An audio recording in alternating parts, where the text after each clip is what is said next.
Hello and welcome to Bud's RPG Review, where I give my thoughts on role-playing games, card games and board games. Today's review is Black Sight for Delta Green the role-playing game by Oxdream Publishing. Okay, first a bit of history. Released in 2021 as a 208-page hardback book and PDF, Black Sight is a compilation of scenarios that have otherwise been available as PDFs and print on demand. The scenarios contained within are PX Poker Night, Caligati, The Last Equation, Lover in the Ice, Sweetness, Hourglass, Ex Oblivione, and a bonus 2-minute terror called The Child, which is available exclusively here in print, having only existed on Dennis Detwiler's Patreon previously. This video will cover the first scenario in the book, PX Poker Night. To the cover.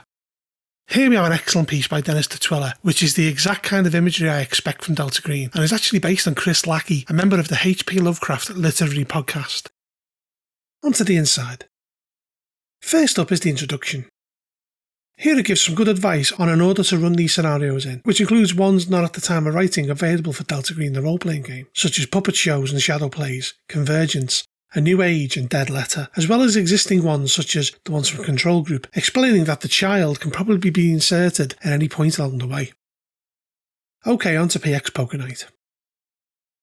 Originally released in 1997 on the Delta Green mailing list in a much shorter form, PX Poker Night was originally designed for use with the Call of Cthulhu 5th edition based Delta Green, and then subsequently released as a free PDF in 1999. PX Poker Night is also available as a 32-page PDF or full colour print on demand.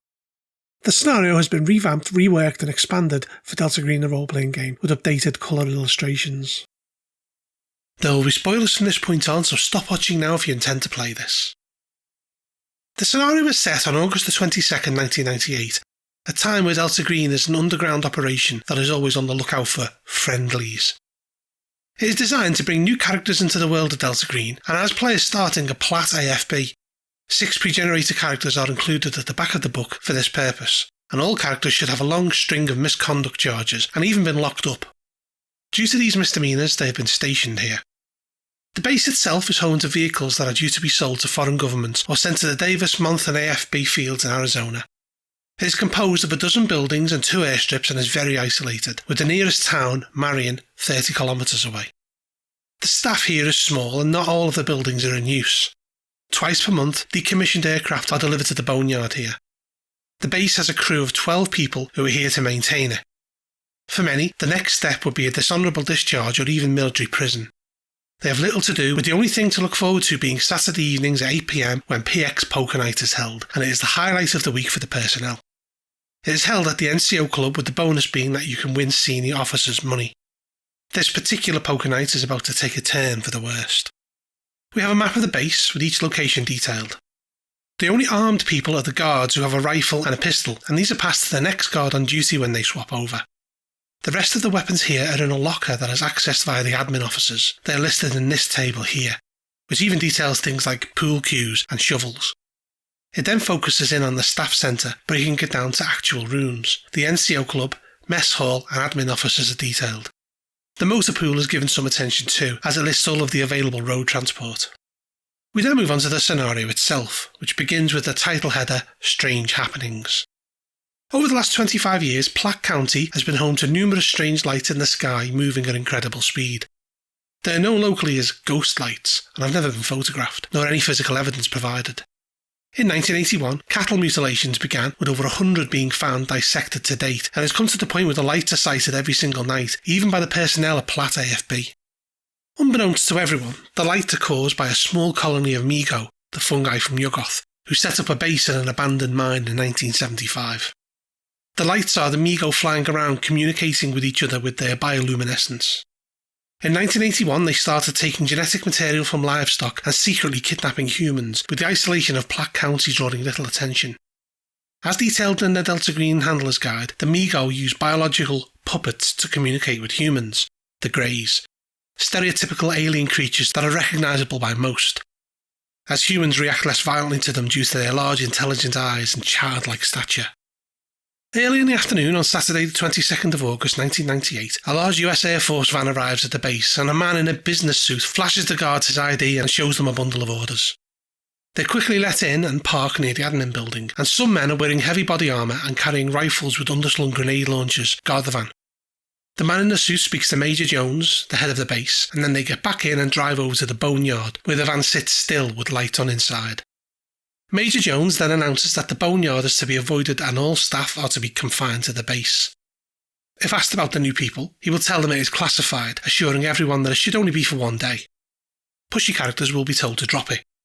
The guards have bulky helmets similar to a motorcycle one that are covered in a dull reflective surface. Those particularly alert characters can hear a low hum coming from the van if they pass a test. The whole group are part of Majestic, who have cut a deal with the Greys, as per the backstory in the Handler's Guide. A Department of Defence project called Moondust has a mission to recover foreign aerospace technology from crash sites. They dispatch teams with the codename Bluefly to pick up the items. The people here are part of that team. They have in their possession a device codenamed Sonnet, a crystal that was recovered in 1995 from a place called Cantor's Creek in West Virginia that caused madness and violence. The town was blanketed in electromagnetic interference that disrupted electronics and communications in an 8-kilometre radius. Engines would stop working within 3 kilometres. The team wore extensive protective gear and entered Cantor's Creek to find all 30 inhabitants mad or dead, killed by neighbours or trying to fly from the roofs of buildings. The animals there had befallen a similar fate. The Bluefly team packed the brick-sized crystal in a lead-lined case and Majestic covered up the deaths, blaming on mad cow disease, and they took it away to study. The crystal was assigned to Project Pluto, a Majestic team that studies alien technology. They couldn't identify what it was, but could determine what it did and started harnessing its power as a weapon, combining it with a Soviet-era EM pulse weapon that had not worked, calling the new weapon Sonnet. They decided to test it on the Greys. The reason for this is that Majestic doesn't fully trust them and wants the ability to evict them should they stay too long. They decided to engineer a friendly fire incident to see if it worked. When looking where to test it, they settled on Platt AFB due to the many UFO sightings there and a place the Greys had told them to avoid, giving them plausible deniability. The people currently there could be persuaded to stay quiet due to their military careers sitting on a knife's edge. Sonnet is in the back of the van, being operated by 2 Pluto scientists, 1 plainclothes officer and 2 armoured security guys. These are Majestic members. The van, staff and guards are shielded with the bulky helmets. Should the EM weapon work and they bring down an alien craft, they plan to pull a lever to drop the crystal into a lead-lined safe, and then a Bluefly team with helicopters with a transport plane that are stationed 150 miles away will be called in to secure the crash site and recover whatever is there. The base personnel will be told to forget everything. There is a slight issue that Majestic are not aware of. The crystal is actually a fragment of a MiGo gate ship that snapped off when one was struck by lightning. Gate ships contain an active portal inside them that the MiGo can pass through, so they are not usually passengers on their ships. The ship travels to the location and they step through. The EM given off is actually part of the ship's propulsion, and when the Sonnet device is focused on a gate ship, it will cause the propulsion system to fail and the ship to crash. This will also cause the crystal to discharge alien energy that will kill everyone wearing the protective helmets. Essentially, the device cannot be used without protection, but when it takes down a ship, the protection kills you. Once the crew is dead, the crystal will continue emanating its EM wave, which dampens all electrical power sources within 3 kilometres. The Sonnet device also slowly drains the sanity of people nearby at the rate of 0/1 every 30 minutes when powered down, and 0/D6 every 30 minutes when powered on. As SAN is lost, those affected start hallucinating, causing a penalty to skill tests. Metal wall buildings will offer protection, as will large metal objects such as tanks. Even a steel pot over the head will confer a bonus to SAN. After Sonnet causes the crash, the rate of SAN loss jumps up to 0/D4 every 5 minutes and stops electrical devices from functioning. It then goes on to outline the structure of the day in the next section, a long afternoon. It gives a suggested timeline of what happens throughout the day from 1 PM when the van arrives at the gate, right through to 11 PM when the Bluefly commandos arrive to secure the base. Between 1 to 4 PM, it is mentioned that the players actually don't have any duties, and the handler is encouraged to create a small scene that establishes their different personalities and allows them to openly speculate about the van. During this period, the Sonnet device is activated and the personnel start feeling the low-level effects. Between 4 to 6 PM, tensions on the base start running high as SAN is slowly being drained and fights may even break out. Between 6 to 8 PM, Sonnet is slowly eroding sanity further, with those outside on guard duty and with actual firearms feeling the effects worst. As time goes by, the unease, hallucinations and arguments start to break out further. The poker night begins 8 PM and a few hands of actual poker are encouraged to be played to get the feel of the game. At 9 PM, the device is turned up to maximum and the NPCs burst in, hallucinating violently and blaming Major Jones for everything. This situation can easily spiral out of control, but the handler is encouraged to keep tensions high. The player should realise at this point that it is the sanity erosion and everything that goes with it that is connected to the van and try to escape, though Major Jones will try and stop anyone from leaving. Of course, vehicles will stop functioning when the Sonnet device team dies. The site personnel may even mutiny and attack the Majestic guards. Should they approach the van, the crew will verbally warn them to stay back and shoot anyone who doesn't hang back at least 40 metres. If a full-blown resistance starts, they will turn off Sonnet, call for backup, then turn it on full to disrupt the personnel. It gives us a table of the effects of sanity loss for each member of staff, from normal san loss to temporary insanity to permanent insanity. Should none of the previous happen, at 9:05 the device reacts with the Mi-Go gate ship and it subsequently crashes. The players will hear a horrible whine and grinding sound, then an electrical sizzle all around. Above the van, a crystalline craft will appear with energy pulsing between itself and the van, with a stray bolt of lightning hitting a transformer causing the lights to go out around the base. All people wearing the protective helmets are instantly killed and the craft plummets into the boneyard. Particularly alert players will see a strange light within the van that pulses. While this is happening, the sand loss will continue and the Blue Fly helicopters won't be able to get near without crashing. Should the players not look into the van, they will join their sanity-blasted colleagues in stalking the base. Inside the van they will find the dead crew, though it was locked and bulletproof so they will need to pry the doors open. The back half is filled with a large electronic device with the crystal mounted within. There is a lever marked Emergency Shutdown. If this is pulled, it drops the crystal into a lead-lined safe, shutting it down. Of course, if they blast the van with weapons or burn it out, this shuts it down too. Once switched off, they can of course radio for help, with the Blue Fly team arriving in 30 minutes. They can find some documentation that describes Sonnet in technical terms, with the document here claiming that the base personnel are expendable being the most interesting. We then move on to what becomes of the gate ship. The Mi-Go were unaware of the Sonnet device, so upon detecting the emanations of the crystal, performed a flyby which caused their systems to fail and for them to crash. The energy feedback killed the guards and the gate was destroyed, stranding the Mi-Go on the ship and cutting it off from its brethren. It is now pinned down in the ship, unable to get itself free. They had 6 grey automatons on board, with 2 surviving the crash, and they are too weak to free the Mi-Go, so it sends the greys to the humans, with the idea being to get them back to the ship to free it. The ship lies in the boneyard wreckage about 1 kilometre from the barracks and is clearly visible. About 10 minutes after the crash, 2 beings walk from the crash site towards the humans, followed by a glowing ball of light. They approach with their arms raised in surrender. One of them balances a piece of crystal on its head, and they then ask for assistance, saying their dog is injured and that they are too weak to help. They are difficult to speak to due to their strange understanding of English. They don't use plurals very well, have almost no understanding of human culture, and the crystal is an attempt of demonstrating rank, and whatever one experiences, they all experience. They answer questions, literally. If questioned, they will explain, eventually, that they're from the M31 star cluster and that a catastrophe destroyed their homeworld.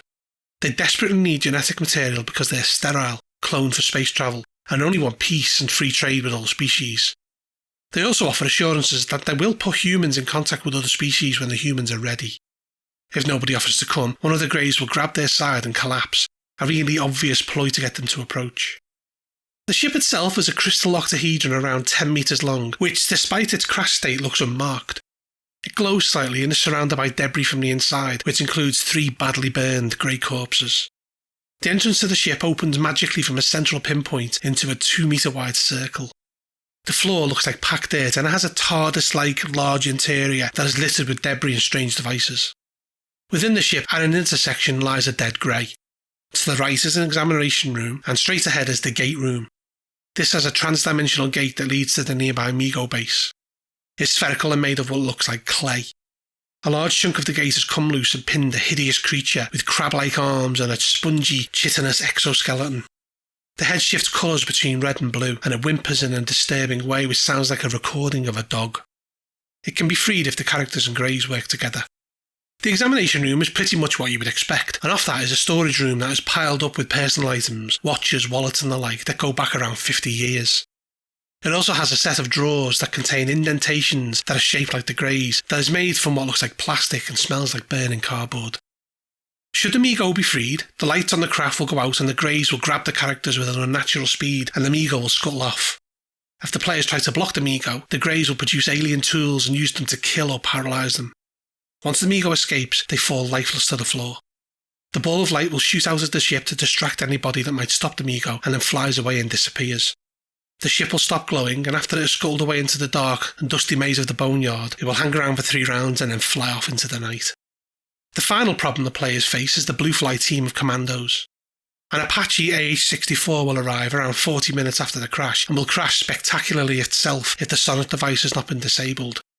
Should this happen, the Blue Fly will land around 6 kilometers away and enter on foot, arriving around 2 hours later.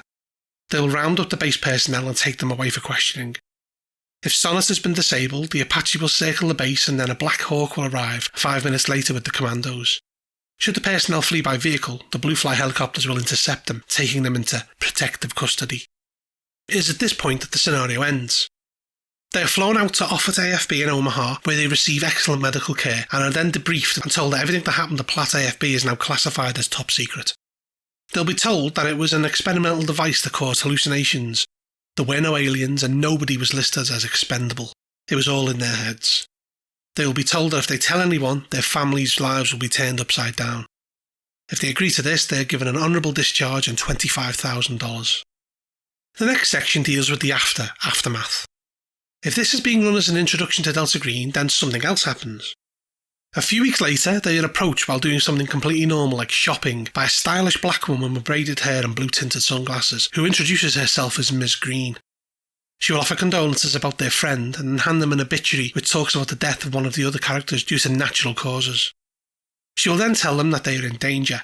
If they question her, she has a number of prepared responses ready and will attempt to recruit them into Delta Green.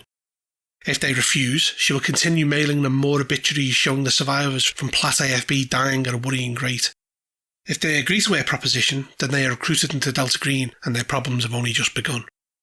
It details some SAN rewards for surviving the scenario, all of the base personnel as well as the Majestic team, the Greys and the Mi-Go, and it has some printable handouts for the players to use as guidance as their characters drift quickly to insanity, and finally 6 fully statted out pre-gens complete with portraits, which came as a pleasant surprise.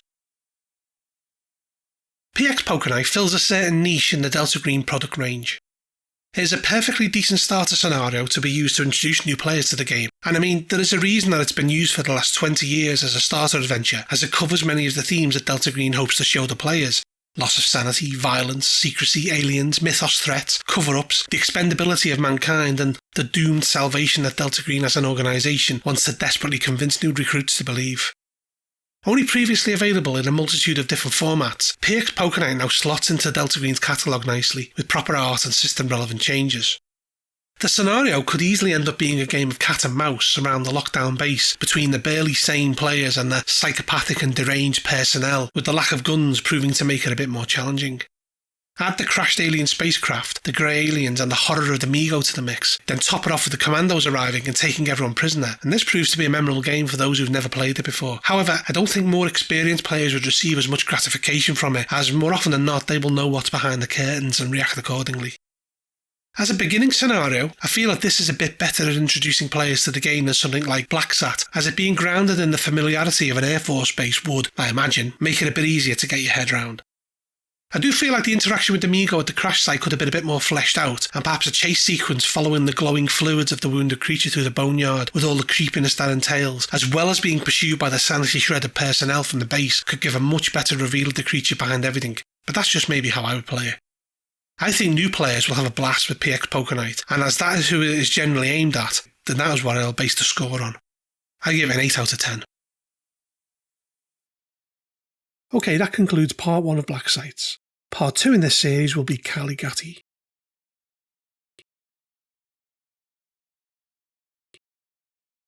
Hello and welcome to Bud's RPG Review, where I give my thoughts on role-playing games, card games and board games. Today's review is Black Sites, a Delta Green the role-playing game by Octodream Publishing. In this video I'll be covering the second scenario in the book, Caligati. Okay, first a bit of history. Funded by 2016's successful Kickstarter, Caligati is a 36-page scenario that is available as a PDF for print on demand and was later collected in this volume. There will be spoilers from this point on, so stop watching now if you intend to play this. The first thing we are greeted with is a basic rundown of the operation.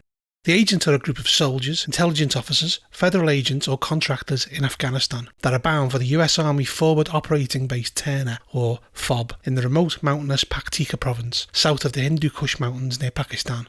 They have a list of verbal orders from their case officer that involve a clandestine CIA officer called Tim Ellis. Unfortunately for Tim, he's been in Delta Green too long and his life has fallen apart. His marriage has failed and the other agents that he knew were killed or crippled. His control officer saw his deterioration and recommended that he was taken out of action and put under psychological evaluation, but due to the scarcity of agents in Afghanistan, he was instead moved to somewhere quiet, or so they thought.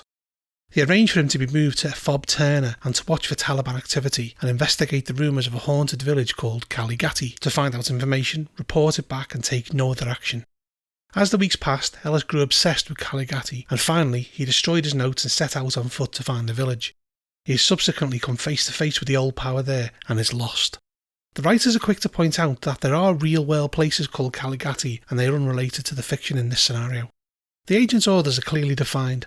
Uncover Ellis's location and retrieve him without attracting further attention. Do not let him be captured and interrogated by the Taliban. Do not send any information over any communication channels. They can request extraction via ordinary methods from FOB Turner, and the normal standing orders also apply. Deal with the situation, collect intelligence, save lives, end the threat, whatever it is.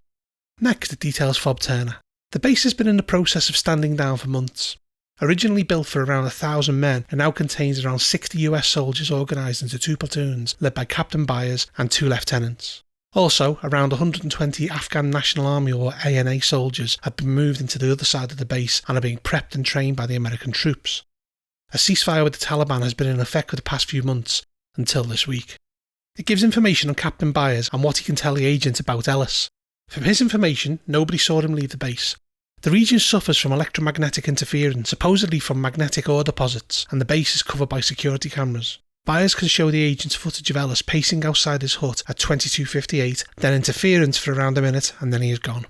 Agents can request items from Byers with the right roles, and he has 2 mine-resistant ambush-protected, or MRAP trucks on standby for their use, although it will take the right roles to allow the agents to take one out on its own. They always drive in pairs for protection. The next section covers what Ellis left behind. His hut has not been entered since he was discovered missing and has been kept under guard. It's almost empty and smells like bleach. A number of clues can be garnered from what Ellis has inadvertently left behind. His laptop has been shot several times, but information can be recovered from the hard drive with the right roles. The players can discover that Ellis was investigating the existence of a village called Kaligati, or Black Valley. It is supposedly in the shadow of Varjita Mountain, which is around 40 kilometres away, well outside the area in which the US are allowed to operate. It becomes clear reading his notes that he was depressed and suicidal due to his isolation, marriage collapse and estrangement from his son, and alcoholism, and the unnatural had wore him down. The agents can discover that the people of Kaligati aren't Muslim, Christian or Hindu, and it is claimed that they worship an old dragon god said to be mightier than Allah. They are also rumoured to do terrible things when there is no moon in front of the golden idol. They're shunned by everyone. The last new moon was 10 days ago. Ellis also investigated old Victorian British sources, more particularly those of Colonel Arthur Blythe Merriweather, whose writings said that they would chant a mantra in a language unrelated to Urdu or Pashto, that translated as "Death awakens the sleeper." Investigations into Blythe Merriweather indicate that he spent years in Broadmoor Criminal Lunatic Asylum. It's also clear from reading Ellis's notes that he became obsessed with seeing Kaligati for himself and decided to go it alone. Should the floor of the hut be examined, it's clear that it was recently scrubbed with bleach, and should any forensic technique using blue light or similar be used, words painted in finger blood can be discovered, spelling out both Kaligati and "Death awakens the sleeper." The next section details the Americans at the base. They're frustrated and dispirited as America has held a presence here for 10 years, clearing out the Taliban and then watching them return as soon as they move on. Basically, nothing has changed. They have a feeling that they have been dying for the benefit of one-upmanship of politicians back home. They spend their time doing anything to stave off boredom, counting down the days until they can go home. They have little to do with the ANA troops, and they generally disapprove of some of the things the ANA get up to. The agents can question the soldiers here, but after investigations it becomes clear that 2 soldiers, specialists Bryant and Booker, talk to Ellis more than anyone. The players can talk to Bryant and Booker and find 2 buddies who look out for each other. With the right persuasive techniques they can find out that they generally fraternise with him due to boredom and also the alcohol he managed to smuggle into the base. They can give some information on Ellis and the local area and can tell the agents about Ellis's strange dreams where he heard unseen droning noises that weren't sounds and voices that weren't voices. An agent with humans of 50% or greater realises that Bryant is holding back on something. If a rapport is formed with him, he tells them that Ellis didn't believe in the one God of Judeo-Christian traditions and that they were surrounded by gods at all times. He wanted to see them just once before he died, something he was creepily sincere about. Should the agents question the Afghans on the base, they find out that Kaligati is a vague rumour, a bogeyman kind of place. Should they speak with the local interpreter, Yassim Rahimi, he will play dumb initially, but if pressed, he will say that he wants no part of the cursed and blasphemous place.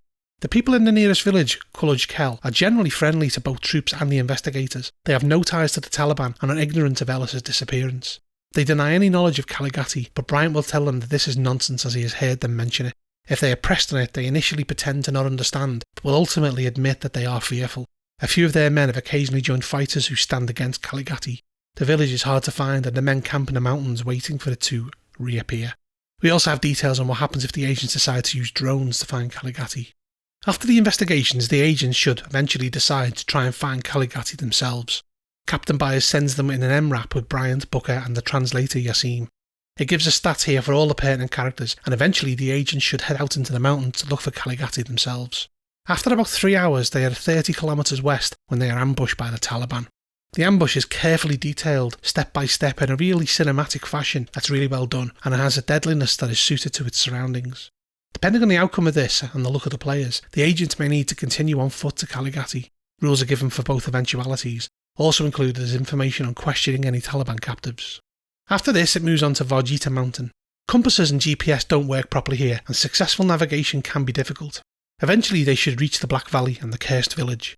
What they find is surprising. The village is in a state of decay. The local foliage is ugly and diseased by some sort of unknown fungus, and the valley is unsettlingly quiet, and sick-looking goats wander around rickety pens. Should the players enter the village, they see that each doorway has writing carved around it, which is recognisable to those with the appropriate skills as a debased form of Hindi. They describe an ancient priest who lived under the ground forever and knows the way to the stars and all the worlds in the future. In the middle of the village is a little temple containing the golden dragon statue that they've heard mentioned. Anybody with the right education will realise it's of the ancient sun god, Zun. The villagers make their presence known eventually. They're friendly to newcomers, and the village leader is a woman called Badar Bahan, which means elder sister to those who speak Hindi or Urdu, and she is more than happy to answer the agent's questions. If asked about Ellis, she will advise that he arrived in Kaligati a few days ago, dehydrated and sick, but seeking wisdom. They took him to the hillside temple to recover. If asked about the door carvings, they will advise that they revere a sleeping god called Baba Jan, who resides in the hillside temple. If asked about the idol, they are amused.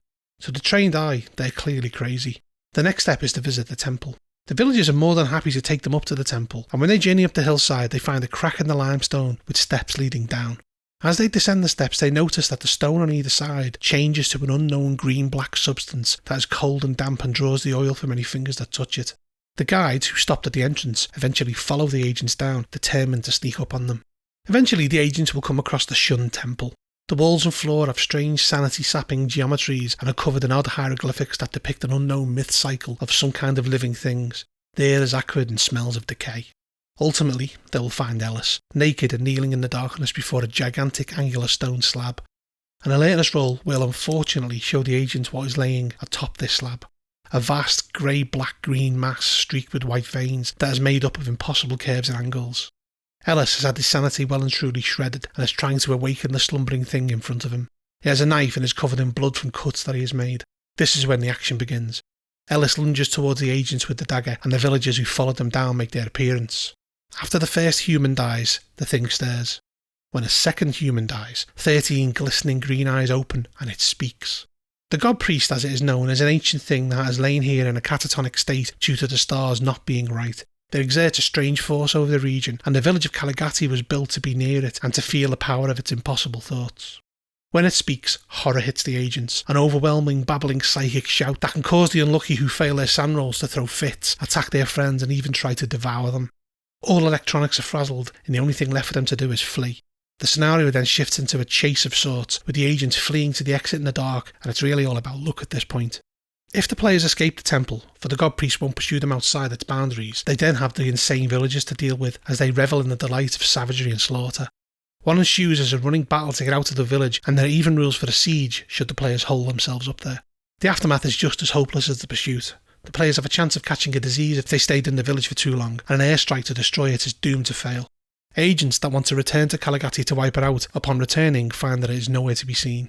After this, we have some really well realised NPCs for use in the scenario. Caligati has some really good points and really bad ones.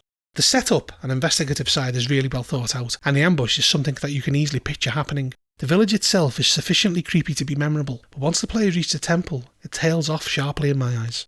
What begins as something that the players can feel they have a modicum of influence over turns into running away screaming in the dark. And while I understand the point of this, i.e. the players have superior firepower and superior training that is in all actuality useless, I felt it lost its subtlety in the final chase sequence. Another issue here is the lethality.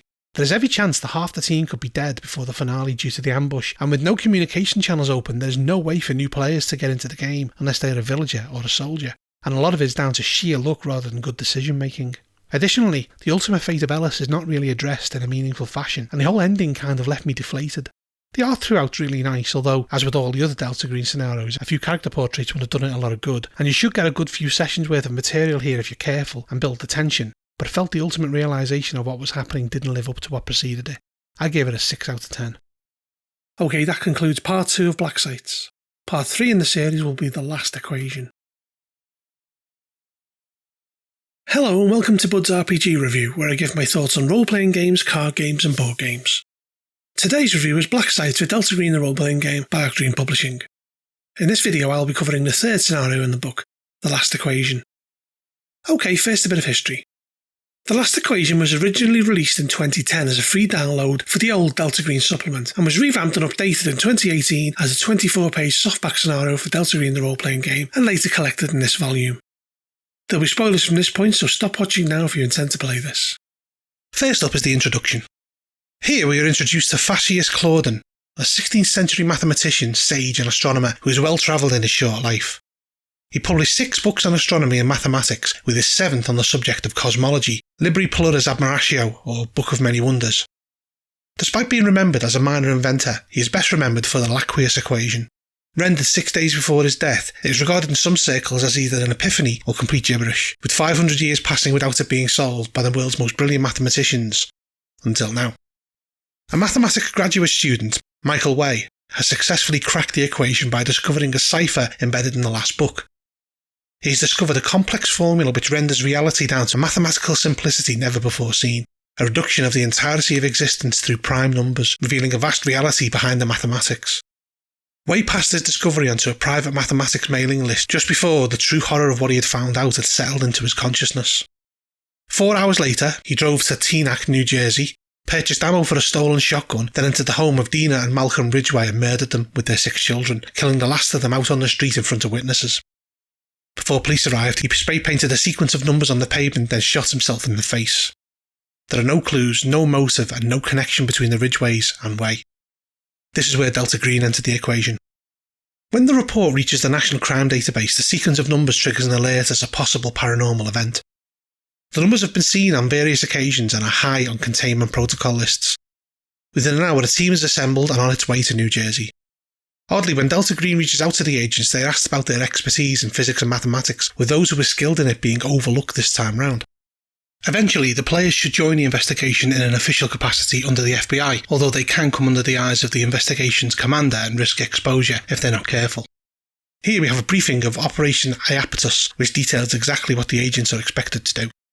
It gives us details on how the program provides the agents with proper paperwork and ID, and also talks about a friendly that they have on the inside, Trooper Thomas Blannett.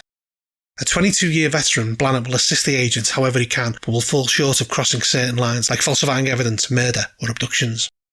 He has access to most files on the case, including crime scene photos, and will treat any unnatural threat by the book. We have details on what the agents should probably do on arrival, and then it launches into the first event. If the agents are officially placed on the case, they will be ambushed by a local news star, Enrico Sarve, who attempts to make one of them the face of the investigation, which could cause problems for those that are trying to act incognito. The next part details the characters of importance in the investigation. First up is Supervisory Special Agent Aidan Kaner, a 15-year FBI veteran who places trust in his team as long as they go above and beyond for him. If the players try to recruit him to Delta Green, he will make a career of uncovering them and bringing them to justice. There's Special Agent William Gant, whose eyes look too close together making him look stupid, but who is actually very good at his job. Delta Green is a viable option here as some of his superiors in Quantico are operatives, and he will jump at the chance if he is given it. Next, there is Dr. Sarah Comox, a crypto analyst for the FBI. She has a double PhD in mathematics and cryptography, and upon having access to the sequence will realise in a short time what Wei has done. We have a 5-day timeline for when she finds out the horrible truth, tracking each day, including if she is interrupted, to day 5 when she burns down Shaver & Sons, a small stock trading firm in Manhattan. Sharp investigators will discover that their phone number is almost an exact match to part of the Laqueus solution. It also details Police Chief Upton Weeks, a man who is fairly nondescript until he's put in front of the press, where he seems to have the knack for saying the right thing, and there's also details for the aforementioned Trooper Thomas Blannett. Finally, we have Enrico Sarve, who seems to have the ability to be in 3 places at once due to his producer and cameraman being so on the ball. Next we have details on the Ridgeway crime scene. Here we have many examples of the Laqueus solution numbers. The clock is stopped at 22813, which is part of the equation. There were 16 numbers in the solution and there were 16 shots fired. Everything about the Ridgeways adds up to the numbers. If the agents investigate the shotgun, they get an even stranger set of circumstances. The gun is a Remington 870 police shotgun which has a serial number containing the Laqueus numbers, and it flags as still being in police possession, which is clearly not the case. The agents can investigate further and find the box that it's supposed to be in and find that it is missing. The problem arises when the police officer who was guarding the shotgun on delivery flat out denies that he left them for a moment. Further investigation will cause the officer to reveal that he left the car park that they were in for about 5 minutes when a dog that had run away from its owner was killed at the car park exit and he went to have a look. If the agents check the cameras, they witness events happening exactly as described, but also see Wei standing across the street checking his watch, waiting. A few seconds before the dog is hit, he crosses the road. As it's hit, he enters the car park, cracks open the box, steals a shotgun, then seals the case and is gone before the police ever even notice. The next route of investigation is Columbia University. Upon checking out Wei's dorm room, they discover a small, modest and messy place with a desk covered in piles of paper and scroll, which can be identified as differential equations and an old computer. It's clear that he hardly spent any time here. Should the agents investigate his computer, they can see that his last email was sent to 12 mathematics students on his mailing list. This mail contains the complete, complex solutions to the Laqueus equation. Investigating the papers yields some interesting results. The most recent reveal the exact date, time, latitude and longitude of the location of the shotgun, which is sanity draining upon discovery. They can also discover a photocopy of Libri Pluribus Admiratio, which has some of Wei's notes. If the agents perform any research on Phaseus Claudon, they can find out what they would expect in a history book. Investigating the mailing list will tell agents where and who it was sent to. Looking into his family, life and work will produce nothing but shock and surprise. After this, we have the Laqueus solution itself. Once understood, the numbers seem to be everywhere, telling the victim to kill, burn and destroy seemingly random things. Agents who get to this point are lost and need to be dealt with by Delta Green. 3 additional crime sprees are detailed, all recipients of Wei's email. It gives information on how the agents could possibly stop one of these. Ultimately, the numbers need to be contained, as exposure to the solution causes them to spread. If Delta Green are asked by agents how to deal with the infected, they are told to remove the vector. Lastly, we have a resolution to the spread of the Laqueus equation. The remaining copies of Libri Pluribus Admiratio can be found quite easily and destroyed, although the only original copy that remains is in Belgium. This is followed by game stats for the NPC. The last equation presents an enemy that is not like anything I've ever seen. The Laqueus solution is a thing of beauty, a solved mathematical problem that can mess with reality. It can't be attacked or destroyed as such, only contained. It's a frankly fantastic concept. I feel certain types of players would enjoy this immensely, and by certain types I mean those that like to think their way through a scenario as opposed to shooting. The initial removal of those that have skill in mathematics, while clearly the right decision for the scenario, would, I feel, make this much more difficult than usual, as understanding what is truly going on is half the fun here. Those agents that blindly fumble their way about the investigation without truly comprehending the ramifications are really missing out. As usual with Dennis Detwiller's writing, it's really thorough. Most of what you would think to investigate is detailed, and the NPCs are nicely fleshed out. This is a superb scenario, one that I feel would serve well to introduce new players to the bleak world of Delta Green. I give it a very good 9 out of 10. Okay, that concludes part 3 of Black Sites. Part 4 in this series will be Lover in the Ice. Hello and welcome to Bud's RPG Review, where I give my thoughts on role-playing games, card games and board games. Today's review is Black Sites for Delta Green the role-playing game by Arcdream Publishing. In this video I'll be covering the 4th scenario in the book, Lover in the Ice. Okay, first a bit of history. Released in 2020, Lover in the Ice is also available as a 32-page print-on-demand and PDF. It was originally ran on role-playing public radio by author Caleb Stokes as a Call of Cthulhu Delta Green scenario, then was subsequently published without any Delta Green specifics in 2013. In 2016 it was updated and released as a PDF for Delta Green the role-playing game, and finally in 2020 revised and given a final release later being included in this book. There'll be spoilers from this point forward, so stop watching now if you intend to play this. Additionally, this is perhaps the most disturbing Delta Green scenario to date and contains sexual content and body horror of an adult nature, so please be mindful before continuing. You have been warned. The scenario is set in the January of the year you choose, with a freak ice storm hitting LaFontaine, Missouri on the second day of the month. A cold front has dropped the local temperature by 17 degrees, and the subsequent rain that followed has coated everything in around 4 inches of ice. The extreme weather has caused trees to explode, cars to be crushed by falling tree branches, the electricity to go out, and a disaster being called by the governor. A green box that has sat mothballed for many years has alerted Delta Green that something is wrong, and the local friendly caretaker is not responding. The contents of the box were never inventoried, and eyes are needed on the ground to figure out what has tripped the alarm. The players are the nearest operatives and receive a call on January the 5th from a handler in the usual covert fashion.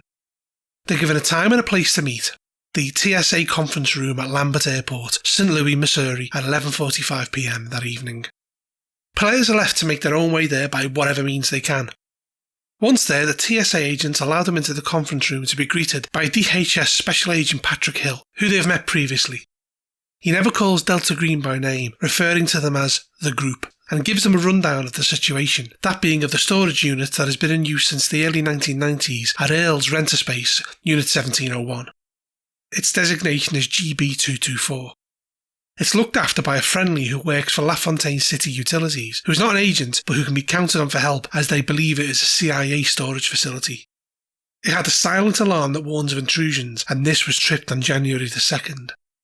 Phone lines and cellular towers are down across the city, and the door has been open to GB224 for around a week, and it is not known what is inside. They've arranged cover for the agents to pose as a FEMA oversight group who will go in with the National Guard, and the cover is thin so it shouldn't be pushed, and the space has been arranged for them at the City Utilities Company. The friendly is Skip Mills. Their mission is to speak to him and find out what he knows, then go to GB224 and inventory the contents, recovering anything they think may have been stolen. They're given a burner phone and can contact Hill by text message on it, being warned to not do anything to draw attention. The next section is called The Dead Author's Secrets.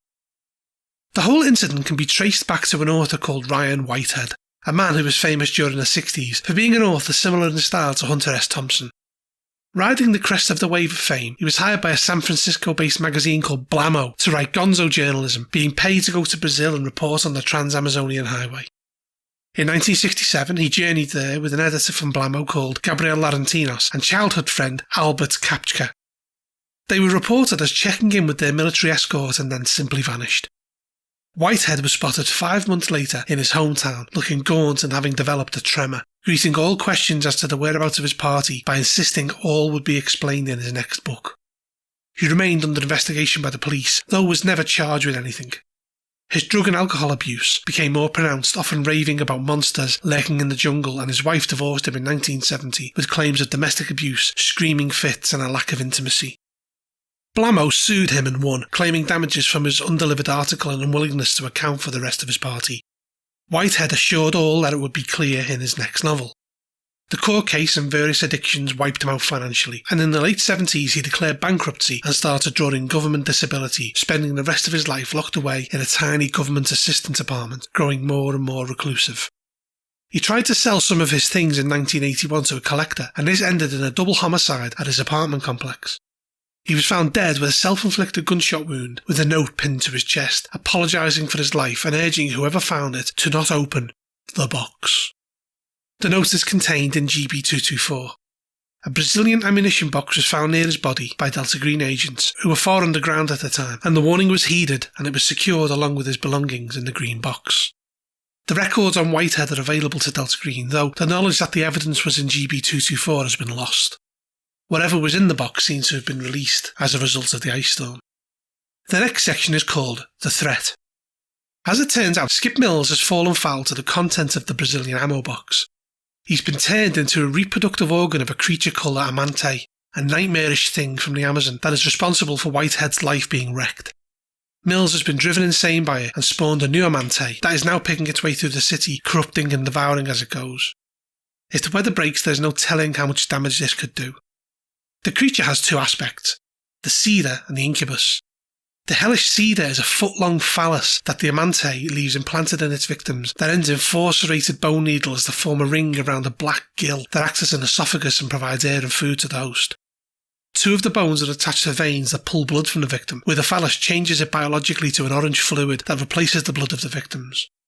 The bones also join with the limbic system. On their own, they're of little use, but they can surprise victims by pouncing as a surprise attack. Once embedded in the throat of the victim, they dominate their hormonal production, causing deep depression, but at the same time corrupting the brain's stress and endorphin hormones, changing them to those associated with sexual arousal on turbocharge. This renders them unable to experience joy and any sensation beyond the reproductive instinct that only triggers at times of violence and pain. Those who are dominated sexualize almost all encounters with humans, and nothing is taboo to them as they lose their mind attempting to keep control. Risky behaviour controls their stress responses and becomes an anatomical driver for the victim. Sexual fantasies are intense and distracting, and they suffer from depraved waking dreams. They become emotionally catatonic, and sexual fantasies will quickly change to horrific violent scenarios, with disgust giving into a maddening lust. If a victim sees a violent act while in this state, it is sand-draining as their mind slowly crumbles with the desire to join in. After infection, they have two major behaviours, surrender or withdrawal. The pink box here details the game rules for the Seeder and the Incubus. The Incubus is a human corpse that has been converted into an Amante womb. Human DNA and genetic material is broken down and repurposed by the Seeder organ and injected into a corpse. The orange fluid stews inside the unfortunate soul, reassembling itself into a creature, an Amante infant, that feeds on the body of the host until it gets free. As you might imagine, witnessing one of these creatures being birthed is sand-draining. So, we move back to the options available to the infected, surrender or withdrawal. Those who surrender are driven to hopeless insanity as they begin to rationalise their murderous sexual rages, with some even concluding that they are being liberated and choosing to serve the Amante.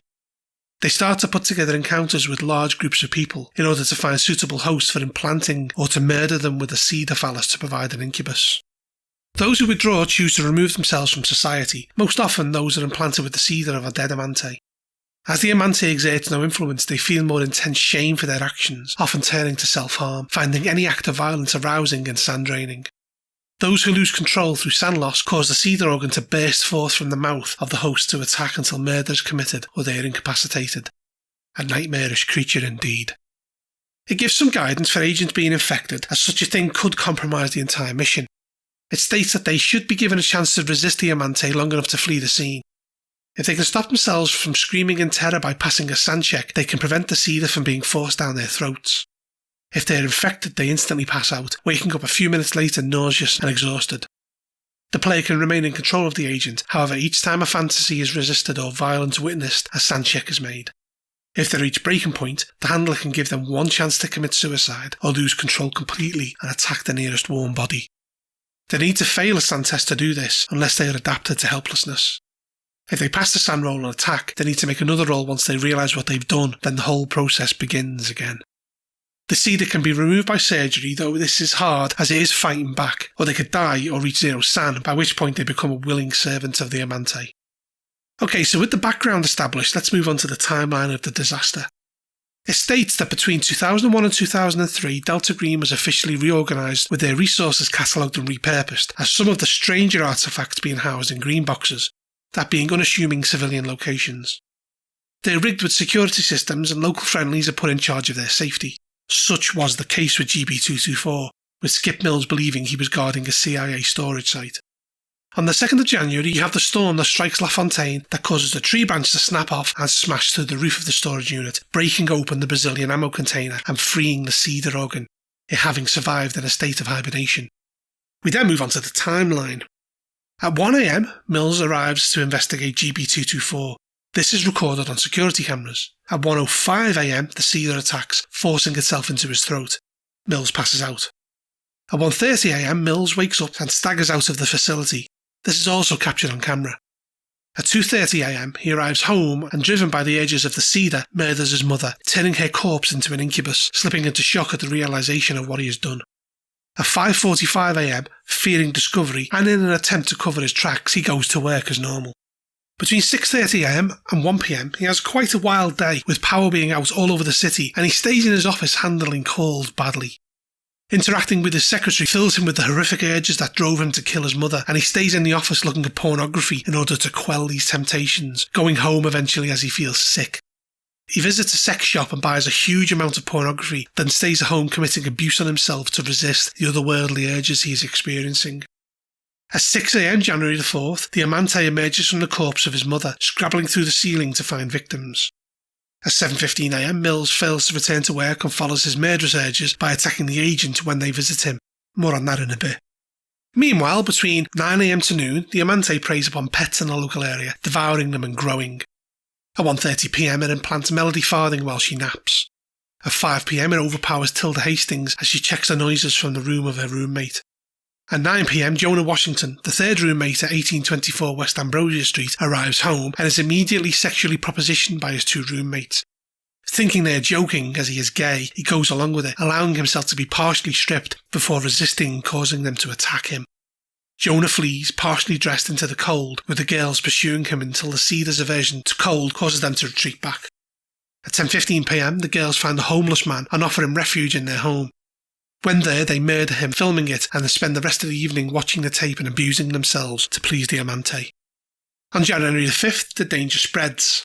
Jonah, bleeding, delirious with fear and cold, dies at an ATM where he sheltered at 1:30 a.m. At 5:30 a.m, the girls call Pamela Decatur, their landlady, about a burst pipe in the basement. They also call Chad Bergman, a fellow student, in order to organise a party for that evening. At 9 a.m, Pamela arrives to investigate the pipe and is murdered by the girls to incubate another Amante. At 10 a.m, Jonah Washington's body is found by Deputy Eli Filigree. The death is ruled to be a homeless one, though Filigree is unconvinced due to Washington's wounds. At 8 p.m, Hastings and Farthing journey to Pamela Decatur's house with the Amante following in the trees. At 8:30 p.m, Kelly, Pamela's husband, greets the two women at the door and is attacked and killed by the Amante along with his son. The Amante feasts on the corpses with Hastings and Farthing watching in bliss. Before they leave, the Amante gifts another cedar to the girls. At 9 p.m, the Amante begins nesting in the Decatur home. By 11 p.m, Chad Bergman has left a voicemail for the girls saying that power has been restored to the McFillian Hall dormitory and that the party is on for the following evening. At this point, Farthing and Hastings have passed out with exhaustion. On January the 6th, the operation begins with the agent arriving at 7 a.m. and Farthing and Hastings trying to get another accomplice by using the cedar. The first thing it goes through is the persons of interest. Here it lists each of the characters that have been part of the Amante's incursions so far, including whether they are dead, a cedar, or an incubus, and then we move on to the agent arriving. They roll up in the back of a Navistar Defence 700MV troop transport that is carrying emergency supplies, and as far as the National Guard are concerned, the agents are part of FEMA, there to monitor the relief effort. It suggests starting the scenario as the truck pulls into town. The first impressions are that almost every road is blocked with fallen trees and that the phone and power lines dangle everywhere. The commercial and university districts have power, and the north of the city, place of warehouses, rail yards and factories, is cut off from the rest. Most homes are damaged and without power, with shelters full of people looking for food and warmth. Luckily, some of the phone lines and cell towers are still working. Any agent who tries to make a call makes a luck roll to see if they connect, though they must still treat all non-secure telephone conversations as if somebody that isn't in Delta Green is listening. There's also the National Guard radio frequency, though this is just as risky. The agents are dropped off outside the LaFontaine City Utilities, which is a hive of activity of complaining customers and exhausted linemen. The first person they encounter is Tanya Cambry, who, though made aware of FEMA's involvement, has been unable to find any room for them to set up, directing them to Skip Mills's office, as he's been off ill for the last 3 days. Cambria, with the right roles, can be determined to be uncomfortable talking about Mills, having concern for his job and health, and missing work during a disaster will always be held against him. She will say that he looked ill the last time she saw him, with his face covered in sweat and scratches, giving odd stares when she dropped off his mail and lunch. Should the agents search the office, they will find a prefab trailer that can be used for planning and secure comms, as it is isolated, private and warm. It's equipped with tables, a desk and a computer, and they won't be disturbed by city utilities unless forced to, though a continually empty office will become suspicious to the National Guard as they come by seeking coordination. The first thing to do is to look into the actual office itself. Mills's address can be found easily in his correspondence, and his computer is on and logged in. The power grid monitor needs to be logged into, though web browsing and email is functional. A dive into the search history finds violent pornography on his last day that can drain San. His email password can be found written on an index card at the bottom of his desk. A look into his email determines that he sent out a memo of addresses where power was down, and then a second memo minutes later that urged a specific address to be ignored, Earl's Renter Space, the location of GB224. A search of the room will find the password to the power grid monitor and control program, and quite disturbingly, semen stains on the underside of the desk. Dialing *69 on the phone will reveal that the last place he called was a sex shop. Calling the number will have the owner tell him to not risk coming out there, as he was cleaned out by a collector a few days ago, the day Mills went home sick. The motor pool of the city utilities is currently at HQ for the relief effort, with command tents and generators taking up the space. Deputy Filigree is around trying to get help from the linemen to get access to the power grid monitor program in order to investigate the death of a homeless man that he finds suspicious. He wants to find out where the nearest residence that had heat in the area was so that he can investigate it, figuring that he could get a promotion if he gets to the bottom of it. His reasons for thinking it is suspicious are more clearly outlined should they get to examine the body that is currently in the city morgue, and Filigree is someone that the agents can get on their side with the right roles. It makes note that at night time they can hear strange hoots and clicks echoing over the city, and then we move on to Earl's Renter Space and GB224. It is open 24/7 to those who know the unlock code, and a quick examination of the outside sees a gigantic tree limb has crushed a number of units facing the highway. The agents can easily gain access through part of the chain link fence that has collapsed. Inside the property, the agents can see security cameras that are down due to the power outage. A portable battery and some good skill rolls can power up the surveillance monitor, and will show the recordings detailed earlier. Once inside GP224, they can see it as a jumbled mess of boxes, plastic evidence bags and ice-coated wood.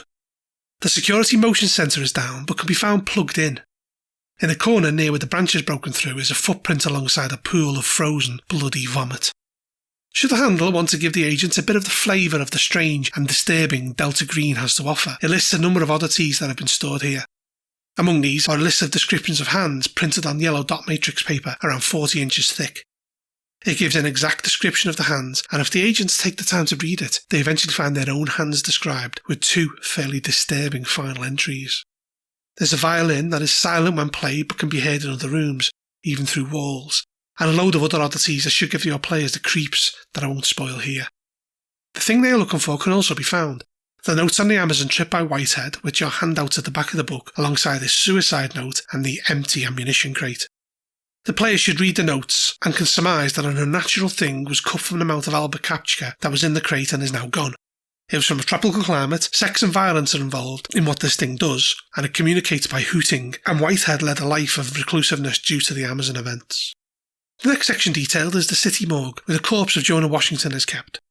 Deputy Filigree can get them access if he trusts them, or alternatively they can flash their FEMA credentials. They can also break in as the security is down due to the storm. Jonah's corpse is stored here, and his state of undress is immediately suspicious, almost like he ran away while getting undressed. Working on Filigree's notion of the nearest heated location, they can use the grid program if they've managed to get into it, to pick out 1824 West Ambrosia Street. They can also identify him by the National Guard tattoo on his chest. Those trained in forensics can find the 4-pronged puncture wounds of the cedar, and further examination can reveal orange fluid leaking out. An extended examination can determine that each wound had a different purpose, that 2 of the punctures were drawing out blood and the other 2 were injecting orange fluid. Analysis of the orange fluid using the right equipment and skills can determine it to be made up of partial DNA strands and potentially capable of growing something organic in a few days, and that it is compatible with human biology. The next stop is the home of Skip Mills. He lived with his mother a few miles from the city utilities. No one answers if the door is knocked on, and the windows have been papered over and jazz music is playing loudly inside. There's a strange stench about the place and the doors are unlocked. Should the agent enter the home, they will find the walls plastered with pornography of every type, as well as all screens broadcasting it and the heat being sweltering and smelling of organic decay. Mills can be found wandering around the house naked, emaciated and in a psychosexual fugue. He will get angry at the agents and the cedar will attack. Should Mills be dealt with, the house can be found to contain pornography of every deviance imaginable, put there by Mills in an effort to stop himself leaving to find new victims. A medical examination will determine that he should have passed out days ago due to dehydration and exhaustion. Should they find Skip's mother, she's barely recognisable as a hollowed out husk that is spread out over the room. It's obvious to those with forensics that something has emerged from her bloated corpse, and bloody, primate-like handprints can be found on the wall alongside claw marks that have torn through the ceiling and into the attic, which is empty as the exterior fan has been smashed out. The nearest heat source is 1824 West Ambrosia Street, which is next up. Our old house turned into a rental for students. It has space enough at the back for cars to park and is owned by Pamela Decatur and rented by Jonah Washington, Tilda Hastings and Melody Farthing. There are currently 3 cars parked there, 2 covered in ice and a Jeep that is clean. Nobody will answer the door if the agents knock. It is currently occupied by 2 incubi, the homeless man that the girls murdered and Pamela Decatur. If they check out the basement, they can find the cellar door has been clawed through and scraps of grey flesh hanging from the splinters. The pipes have clearly not burst, and they will find the bloated body of Pamela Decatur in the corner, with orange fluid dripping from her nose and eyes. A phone, which can be found amongst the gore, will have voicemails from Hastings and Farthing. Moving on to the first floor, they can find signs of a struggle in one of the bedrooms, alongside bits of Jonah Washington's clothes, and some pet bowls in the kitchen, but no pets. They can find a portrait of Jonah Washington and his boyfriend, along with a document showing he was coming home from a reservist weekend when the storm hit, alongside the Jeep keys. There is also a blanket tacked to a wall that hides bloody smears on the wallpaper, and in Tilda's room is a phone that has a message from Chad Bergman saying the party is on. There's also a laptop which has a browser history littered with violent pornography, as well as a webcam video of the girls murdering the homeless man that is incredibly graphic. Also in one corner of the room is a disturbing sculpture of the Amante. Farthing's room has a bed covered in bloody sheets and the corpse of the homeless man the girls murdered. When the agents investigate it, an immature Amante will tear itself from his corpse and will flee if it deposits its cedar or starts to lose the fight. It will head to the Truman Memorial High School. Melody has also been painting pictures of the cedar that are fairly accurate. It then shifts to Pamela Decatur's home. She lived in a cheap 2-bedroom house and her son and husband lay rotting in the living room in hothouse conditions. The Amante born from Skip Mills' mother lurks in the attic here, and it will attack anybody that enters its area, either trying to kill or infect them, though it will flee to the high school if outnumbered. A message can be found on Kelly's phone from the girls in West Ambrosia Street, saying that his wife left tools there and they would like to return them. Truman Memorial High School is somewhere that is sheltering refugees and a place where the Amante seeks hosts and prey. The lights are dim, with only torches and lanterns being used, allowing the Amante to strike from the darkness, picking off those that wander about alone. If the agents go in guns blazing here, it will cause a mass panic and the authorities being called, should they be able to get through. Those thinking outside the box may jury-rig the lights of the scoreboard, which will light up the Amante swinging in the rafters or the public address system to hide the hoots of communication. Also, school sports equipment can be repurposed, things like baseball bats, and there's also a chainsaw outside the entrance next to a pile of tree limbs. The McFillian Hall is the location of the party that the agents should be aware of. The party is Caligula-esque, and Hastings and Farthing need to be stopped before they use their seed organs to infect Chad Bergman. If the agents delay for any reason, this will happen. Then the 3 of them will enact a plan to start isolating students with the promise of sex in order to make them incubi for a horde of Amante to be ready when the students return to class. As with the high school, shots being fired causes a mass panic with the same results, so discretion is advised. Finally, we come to the conclusion. It's estimated by the time the agents find the original Amante and the cedar, it will be too late to deal with both. If the high school is ignored, then the results could be catastrophic. Similarly, the dawn party could lead to a dozen Amante. The icy conditions are favourable to the agents, and preventing an outbreak means dealing with both issues, preferably at the same time, which could mean splitting up the party.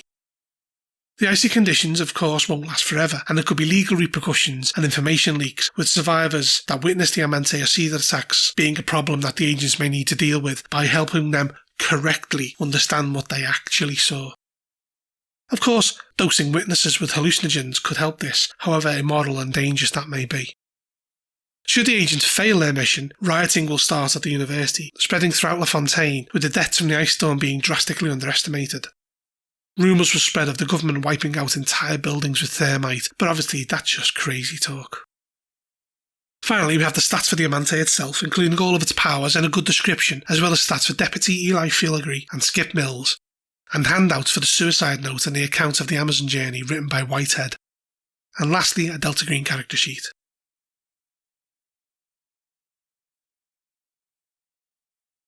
Lover in the Ice is about as unsettling a scenario as has been released by Arc Dream Publishing to date, and the irony of the title was not lost on me. Parts of it were so gruesome they were actually hard to get through, and I even know somebody who walked out of this in a convention because it was just too much for them. The Amante are about as awful a villain as one can imagine. There really isn't that much actual malice in what they do.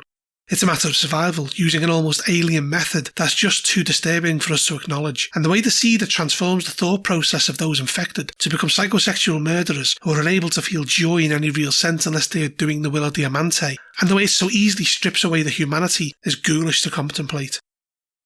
Murder committed by those infected is only calculated in the sense that they serve a master, and it's really not personal, just animalistic.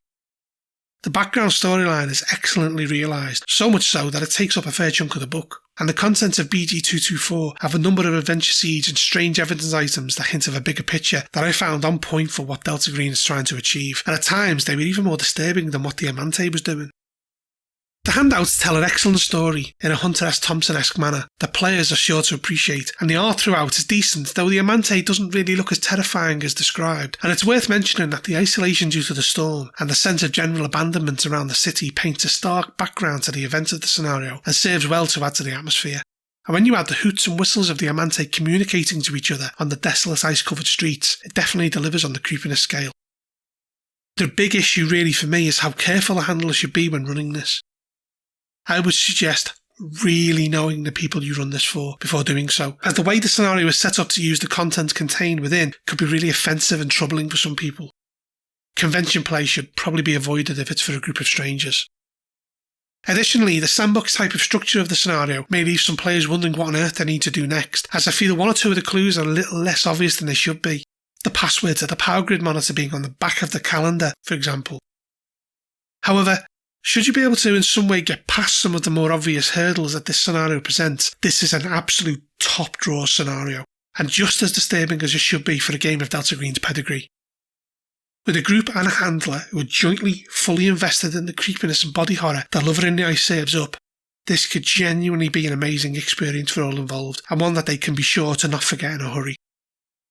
I think this is one of the best Delta Green scenarios released to date. However, the degree of forethought that needs to be given by potential handlers could mean that some people don't get to play this, or perhaps handlers could feel even a bit scared to run it in the current climate, given the sexual predator qualities of the Amante and its subject. But make no mistake, this is peak Delta Green and something I think seasoned players will really enjoy.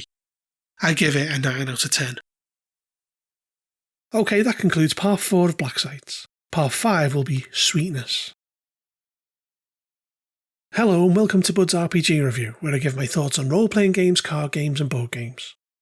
Today's review is Black Sites for Delta Green the role-playing game by Octarine Publishing. In this video I'll be covering the 5th scenario in the book, Sweetness. Okay, first a bit of history. Released in 2018, Sweetness is a short scenario that is available in both PDF and print on demand, and later included in this book. There'll be spoilers from this point on, so stop watching now if you intend to play this. The scenario begins with an introduction that sets the scene for what follows. It talks about Sarah Garrison, a former Chicago police officer and ex-Delta Green agent who has lost everything. She lost her police partner to a cult, then fell out of favour with Delta Green, then divorced from her husband Timothy Bernier 7 years ago, losing custody to her children after it was revealed that she ritually abused them every night. Failing her psych evaluation, she lost her job, and at the age of 46 she is alone with nothing, and the last threads of her sanity are slipping away. Having only spent 1 year with Delta Green, she helped defeat a cult using a power she only vaguely understood, gaining access to powers she barely understood and kept it to herself. She used an artefact, the Stone of Yos, which is kept in a storage facility she rents out. She spends almost all of her time in front of it, and often inside it. Her ex-husband lives in Florida, having remarried, with the children happy and content away from their mother, whose abuse they remember. Then the Shadow Man came. After this, we have the truth. The Stone of Yos is being used by Sarah to call upon a power that allows her to spy upon her children every night from Chicago. She doesn't know that the entity she summons remains behind, invisible, and the more she uses it, the more the influence of the entity affects her. Soon, the entity and her will become one, and she'll be trapped in the stone forever. Then freed from her influence, it will feed on the Bernier family. Delta Green are alerted to the case following a crime story on the local news by a friendly. They see the story of the Bernier family, who are biracial, being the suspected victims of a hate crime, as it appears someone is terrorising their house. A small fire was reported and a strange mark was scratched on the front door, although nobody has as yet been hurt. We are given a few methods by which the agents can be alerted, and once they receive the briefing papers, they should eventually meet up with their contact at a real estate seminar in Tampa, where they meet their friendly, a man known as John. He informs the agents that it is a suspected unnatural incident, showing them the news story and a brief dossier on the Bernier family. Delta Green suspect the mark on the door is serious enough to warrant investigation. The mark is pictured here and is described as being an oblong circle cut with 2 lines, with a smaller circle and line within it, although the picture clearly has it cut with 3 lines. Various skills can be brought to bear here, with forensics being performed on the door showing that the mark was made with a bone or horn. A cult will identify it as a symbol for an ancient Greek deity called Kor, Kos or Yos, with one source revealing that Kor was described as a queen of the underworld. The unnatural skill, however, reveals that Yos is actually an abbreviation of the Great Old One, Yog-Sothoth. Next, it details the Bernier household. We have some information on the origins of the house and how it looks, and we have a map of the house that is unfortunately missing any scale. The Berniers have lived here for 6 years without incident. They are described as a normal family, with Tim Bernier, a microchip designer, living here with his wife Evelyn, a former police dispatcher. Their children are not Evelyn's, but their relationship is very close, and they have not seen their birth mother in years. It also tells us that the youngest child, Catherine, is deaf, and that the whole family speak in American Sign Language. They're a very normal family given the circumstances. It then describes Timothy. He believes the issues they are having are down to an idiotic racist. He hasn't seen anything supernatural and doesn't believe in the like. He's the only one who'll discuss Sarah, as Evelyn considers it none of her business, and his children never mention her, and he is uncomfortable when discussing the abuse that they suffered, but if pressed will tell them that the abuse had ritualistic elements, which included burning, cutting and praying. As far as he is aware, Sarah is in Chicago, and he will reveal that she is a former police detective, and interestingly, if her name is run up the chain, Delta Green will have no record of her. Evelyn has been with the children since they were young, and due to being a former dispatcher, knows the ropes and cooperates with the feds, but will quickly spot any suspicious behaviour. She has a deep foreboding about what is happening in their home. The eldest child is 16-year-old Chad, a typical teen boy whose mind is elsewhere, but he knows something is happening around the house. He thinks the mark on the door was a prank, although one night, when he was alone downstairs, he thought he heard his sister and someone else moving around upstairs. The youngest child is 10-year-old Catherine, a very smart girl who is completely deaf. She's clearly the family favourite, but Catherine has a secret. Something has been visiting her at night since the mark was put on the door. At first she was terrified, but later the shadowy man-shaped creature spoke to her in American Sign Language, identifying itself as Sweetness, and she will lie to cover up meeting it. She's completely unaware that the Shadow Man is actually her biological mother. The Shadow Man only appears at night, however a non-Sarah version of it hides in the shadows of the house during the day, where it creeps about and listens. When Sarah possesses the Shadow Man, it emerges from a reflective surface and swims through the air about the house. It can enter and leave any suitably large reflective surface, and it can also collapse into a mote of darkness when it doesn't want to be seen. Should the agents plant cameras around the house, they will see it emerging, going to Catherine's room, waking her up and conversing in sign language. Should Sarah be killed or captured, but the Stone of Yos left intact, the Shadow Man will still appear but will abduct Catherine into the nearest reflective surface, vanishing into the netherworld. It then goes on to detail Sarah's situation. She's a 46-year-old African-American woman who people believe has cancer due to the state she is in. She coughs constantly, her clothes seem too big for her teeth seem too big for her mouth, and the whites of her eyes are a yellow-brown colour. She is also utterly insane. About a year ago, she lost her mind after entering the Stone of Yos, and is slowly moving the Shadow Man across the country from Chicago to Tampa. If confronted, she shoots to kill and will flee to the storage facility and vanish into the stone if pursued. If caught, she will collapse into a weeping mess, but will absolutely go for the throat if given the opportunity. It gives information on how the agents can find out her details via the Chicago PD, who will generally stonewall any questions unless seriously pressed, and it details Sarah's apartment, which is a midden of fast food bags, rotten food and filth. If they search the apartment, they will find a note that directly references Yog-Sothoth, a map of the eastern United States marked with thumbtacks, string and scribbled red pen markings that lead to a path southeast. Also piled up around the apartment are bills for everything, showing that she is almost bankrupt and that the only rent she's up to date with is the storage facility. Her neighbours know nothing other than the fact that they think there is something deeply wrong with her and that she comes and goes at odd hours. Next, it details the storage facility. It gives various methods of getting past a selection of very different staff members, and upon finding Unit 31, they will see a waist-high polished piece of obsidian that weighs around 160 kilos. Surrounding it are a filthy sleeping bag and a bucket filled with urine and industrial cleaner. There's a 50% chance that Sarah is inside it. It gives rules around using the Stone of Yos, which details how to become the Shadow Man and also how it can be destroyed. A hit with a sledgehammer is enough, although anyone inside it is lost forever. There are also notes on researching the stone. Following this, we have the game stats for Sarah and the Shadow Man. Despite the very short length of Sweetness, there's a lot to like here. Indeed, it is one that I often recommend to people to run as a one-shot. The design of the scenario means that it gives you all the information that you need, including many of the possible leads, but lets you and your team decide on how to press forward and come to a resolution. The mood set here by the author is excellent, and the sad tale of Sarah Garrison is one your players will have on their minds for a long time afterward. Though it is worth mentioning that as the scenario touches upon ritual abuse of children, it won't be for everyone. The artwork is sparse throughout, but is excellent when encountered, but as with Viscid, a few portraits of the main cast wouldn't have gone amiss. Also, some note on how to create a finale for the scenario would have been nice. The strength of Sweetness lies in the lesson learned. It illustrates the grim reality that in Delta Green you either die or become the mission. My real issue with Sweetness is value. It's only really worth picking up if you buy black sites rather than the PDF or print on demand. I know $2.99 is not going to break the bank for most people, but the print on demand is just not worth the money given that the likes of Viscid is 3 times longer but only $5 more. If you really fancy Sweetness, my advice would be to buy the PDF or this book, as the value of the collection far outweighs the individual scenario.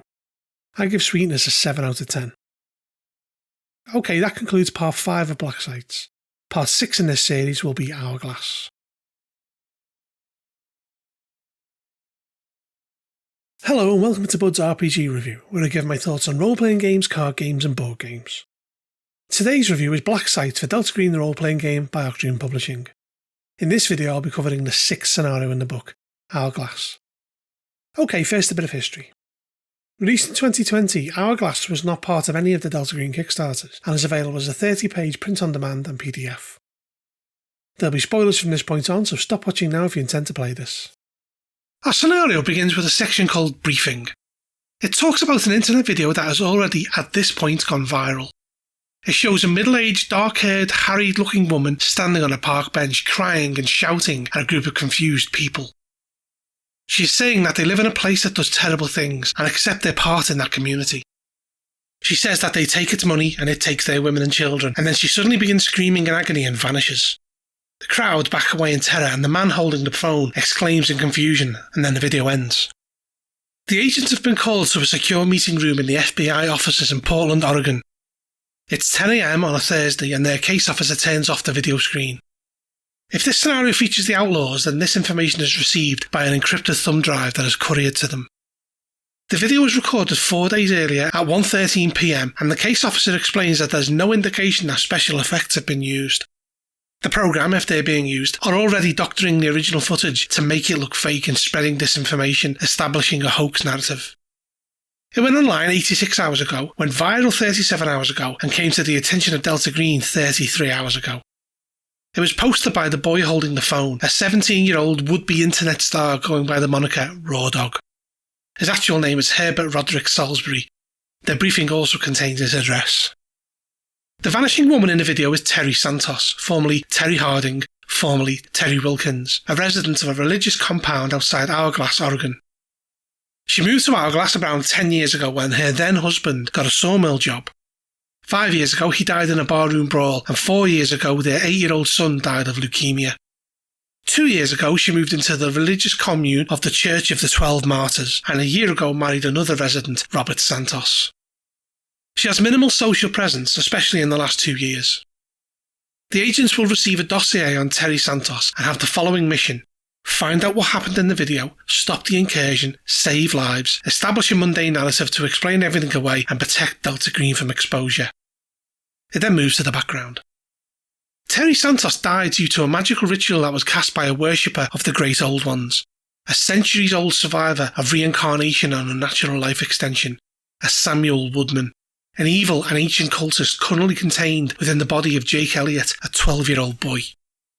Woodman serves the Church of the 12 Martyrs, which is in itself led by a more powerful cultist, Giles Root, currently in the body of Errol Celso III. Errol is the third-generation heir to the church, and his followers call him the Host, due to him incarnating spirits lifetime after lifetime, a part of the heavenly host, the Sabaoth, the army of heaven that serves the throne of God. He assumed this mantle 16 years ago when the prior host, Errol Celso Jr., died of a heart attack, and Errol Celso, his father, 25 years before him, had died of a stroke. Errol Celso III had 2 younger brothers, Silas, who died from suicide 19 years previously, and David, who died in a car accident 17 years ago.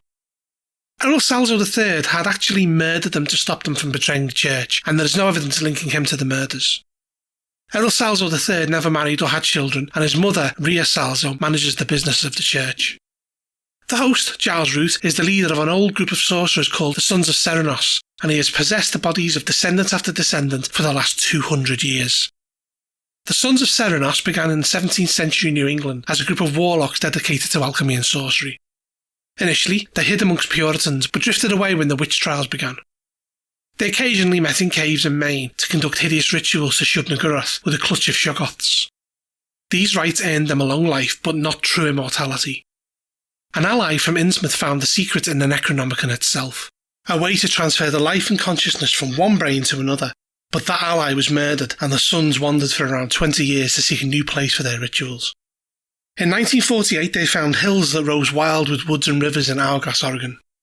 The Takelma tribe had an ancient spirit that they despised called the Great Bat, though they were driven away from the land in the 19th century. The white settlers knew nothing of the Great Bat, but the legend lingered. Root went to work with a landowner, Errol Salzo, and explored the area for forgotten vaults in which to meet. He used his magic to suborn Salzo's mind and body and possessed him permanently. Above the caverns of the Great Bat, Salzo built a church and compound where they could live. The other sons of Serenos gathered in the vault of the Bat and prayed to Shub-Niggurath. On Hallowmas Sabbath, the son of Root, who is a half-Shoggoth, Silent Root, joined the sons from the depths. The sorcerers imbued their essences into magical candles, which enabled them to enter long-term hosts and return to the candles when they were bored.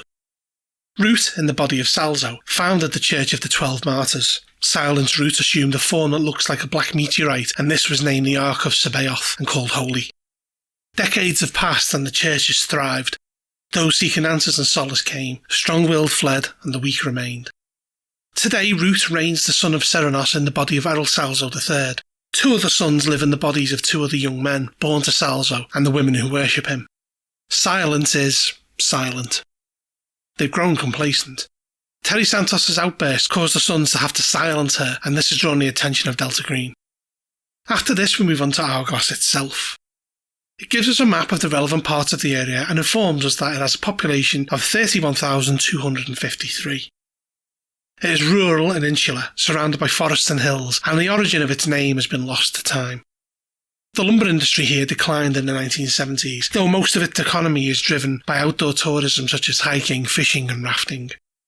The legalisation of cannabis in the state has had local investors planning to grow it, though this has been slow to come.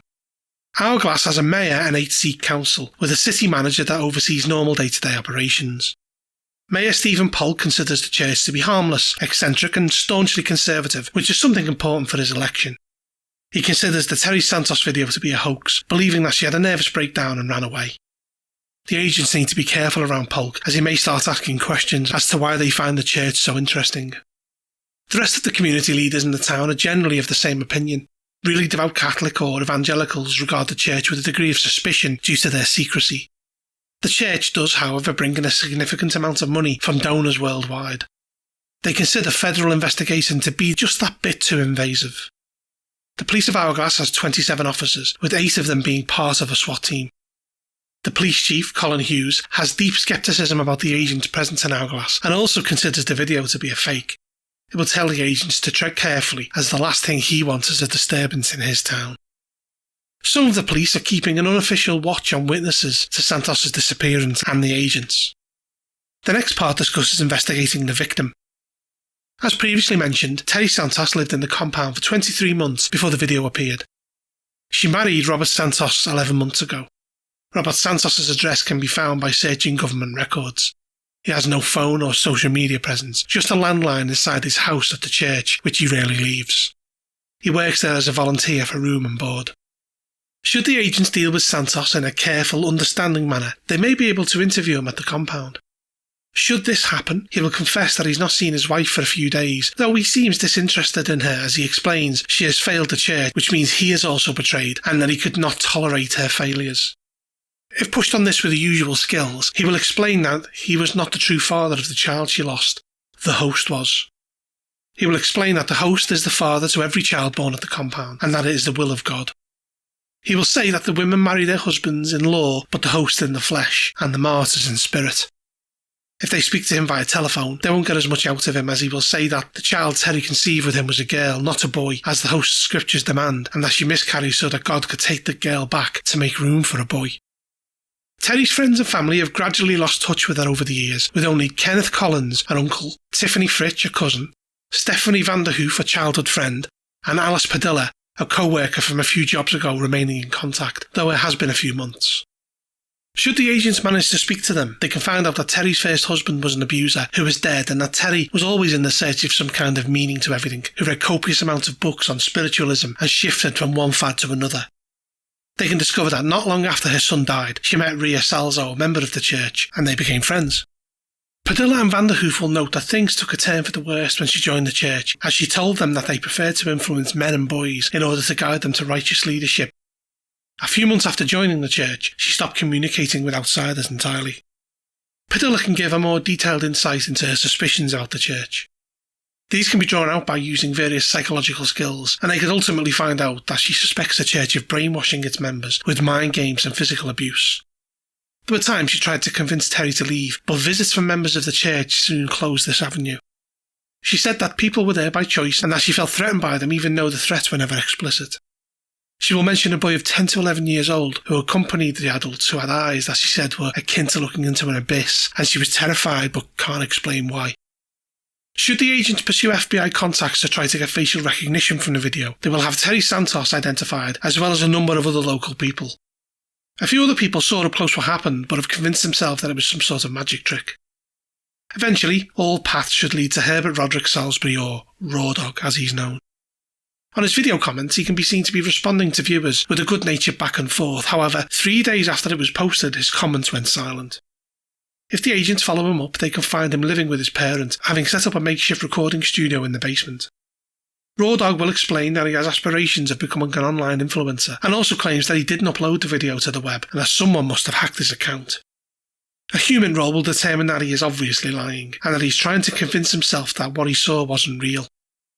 If confronted, he will admit the truth, that at first he loved the attention the video brought him, and that a few days later 2 local police officers paid him a visit and pressed him on the hoax video and on the damage it would cause to the Church of the 12 Martyrs, warning him to take it down without actually threatening him, although Raw Dog claims that this was implied. He is terrified of the influence of the church, and he remembers exactly what happened to Santos. There was no trickery, just something impossible that happened, and he is now scared for his family. The next section goes into the local legends that surround the Hourglass region. It's long been a hotbed for things like UFO abduction claims and Bigfoot sightings, and this can all be discovered in a few hours with an occult role. Agents with the right skills can discover an interesting passage in Rogue River Adventures, published in 1948, which mentions a legendary creature called the Great Bat. It includes a quote from an ancient woodsman called Giles Root, who mentions the Takelma people. If they talk to the remnants of the Takelma, they can eventually track down Hawaliti Johnson, the tribal spokesman. She can tell him that the Great Bat was never the god of the Takelma, but just one of the many nature spirits that they worshipped, and will mention that her great-grandmother, Shasta Walker, who is 90 years old, who is still alive and lives with Hawaliti, grew up with the ancient survivors of the Rogue River Wars, and once mentioned that she heard that their leaders went into a deep cave to gain strength from the Great Bat, though she has no idea where this is or even if there is any truth in the matter. After this, we go into investigating the church.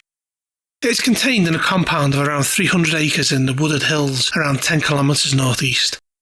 The land has cattle, horses and a printing plant, as well as a warehouse. There are a dozen houses, and the church itself, which, although not what you might call beautiful, is solidly constructed from stone and wood. The church has a well-made website which has videos and podcasts of the host's sermons. Anyone who pays particular attention to the altars on the website will notice that they are engraved with 12 names. Joseph Adams, Makepeace Cotton, Goodman Griswold, Increase Hartwell, Nicholas Heaton, Ephraim Hicks, Hezekiah Hind, Uzziah Joyner, John Pemble, Giles Root, Silence Root, and Samuel Woodman. If local records are checked, the name Giles Root can be attributed to an employee of Edel Salzo in 1948, just before Salzo shut down the company and established the church. There are no records at all on Giles Root, birth, death or otherwise. The other names can easily be attributed to matching those of early Puritans from New England. If a more in-depth search is attempted, the names of Increase Hartwell and Samuel Woodman can be found in a scanned page of a book entitled Witch Trials of the Miskatonic, an account of 17th century witchcraft scares from northeast Massachusetts focusing on Arkham. A witch named Vanity Non-Tyler named Hartwell and Woodman as members of the Sons of Serenos, a cult of warlocks. This is all they can discover about them, though it turns out that Tyler was burned at the stake where it seems at first the fire would not burn her, but that the good people prayed to God and she shrieked and vanished. If the Sons of Serenos are researched, they can find a few small mentions on Wikipedia tying them to a rumoured New England cult of warlocks inspired by the Rosicrucians. If witch trials of Miskatonic are researched, physical copies can be found in Miskatonic University in Arkham and the Library of Congress, though they cannot be obtained via an interlibrary loan. They are for on-site viewing only. If they go further and research it by visiting the libraries, they can discover the full list of the Sons of Serenos, which matches the names on the altar, though no record of any of them being tried can be found. Okay, so back to the church itself. It has 10 men, 13 women and 20 children, of which 15 are boys. Anyone who had a criminal record before moving in has stayed clean since. Around 80 regulars attend services bi-weekly but do not live there. The church makes money from selling books worldwide, donations and people paying for weekend visits. They also make money from their top quality ranch and are squeaky clean as far as tax goes. The church believes that God is served through the intercession of the 12 martyrs and that a servant's heart is an expression of Christian love. The church leader is Errol Salzo III, known as the Host, as he incarnates an ancient enlightened spirit who constantly returns to guide them in worship of God, the Holy Spirit and Jesus Christ. It is considered part of the Sabaoth that serves the throne of God. It's noted that the 12 martyrs do not reincarnate, though their heavenly spirits share their wisdom with the Host. Sermons are performed daily at noon and are recorded and live streamed a few times a week. High Holy Prayers are held at midnight between Saturday and Sunday and is only for those that reside in the compound, where the host reads from his personal private Bible. This is not live streamed or recorded. If agents get in touch with a county social worker, they will mention that the church is very insular and is the type of place that raises suspicions, but it is entirely legal. The condition of the women in the church is distressing, but social workers are not allowed to investigate simple misery. If birth records are inquired about, they can discover that around 75% of births are male since 1995, which is unusual. Medical records will not be shared about patients, and any digging or stealing of records will result in nothing of significance. The Hourglass Library can yield some important information. The librarian, Magdalena Munch, will mention that documents pertaining to the church often go missing, though she has hidden away a few. By far the most important document is an audio recording of the High Holy Prayer sermon. The librarian is unaware of its existence, and it can only be found if the agents commit to searching the library for a few days. It's an audio CD in a paper envelope marked C.12 Martyrs High H. Prayers that is in a local interest collection that has not been sorted out. The file was created on Monday the 14th of September 1992. The speaker is reading from a sacred text which can be recognised with the right roles as a passage from Thessalonians. The speaker does not sound like Errol Salzo III, but those with good humour can determine, if compared to a recording of Salzo now, that whoever it is seems to be doing a remarkable impression of the speaker from 1992. Around 23 minutes in, the person delivering the sermon will start speaking in tongues, though those with a high enough unnatural skill will recognise the name Shub-Nuggurath being mentioned. The sermon reaches a crescendo at around 31 minutes and reverts back to English with the line, "Show us the inner temple, holiest of the holies, let the sacred ark of the Sabaoth reveal its glory," and then it will go suddenly silent. For an hour. Anyone with the right skills can note that the room sounds are still there, but there's no breathing, shuffling or coughing at all. Suddenly, at 93 minutes, the audience sounds return at once with weeping and shouting, with some thanking the Lord for showing the glories of heaven. Some people bellow as if they've been driven insane, and then the recording stops. The families of those who are counted amongst the faithful are extremely unwilling to talk in any official capacity, and those with a degree of human skill can tell that they are scared. They can't really articulate as to why, just that they feel uneasy. There are no former residents of the church. Anyone who left died in a number of accidental deaths such as overdoses, disease, domestic abuse and other crimes which cannot in any way be connected to the church. It then moves on to the compound itself. We have a map of the land owned by the church with all the important places marked, and then it goes on to discuss the different important sections. It is sprawling, green and pleasant, with a large portion dedicated to farming. The woods around the property has extraordinarily rich soil, so much so that if it is examined, it will be unexplainable. At night time, they bustle with life and there is a strange unnerving smell in the air, something oily and almost fleshy.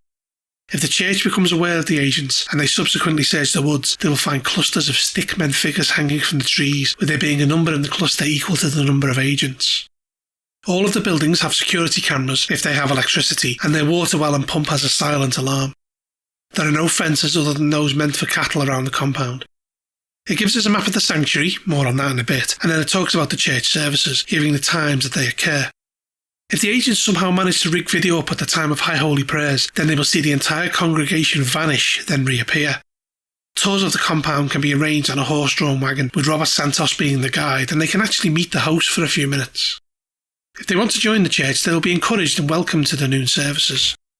After a year or two, they may get invited to live in the compound, though this is obviously an unlikely course for agents. It then goes on to talk about the faithful. Every man, woman and child there is fascinated by the host and adore him and are terrified of him in equal measure, with only agents investigating them being more scary.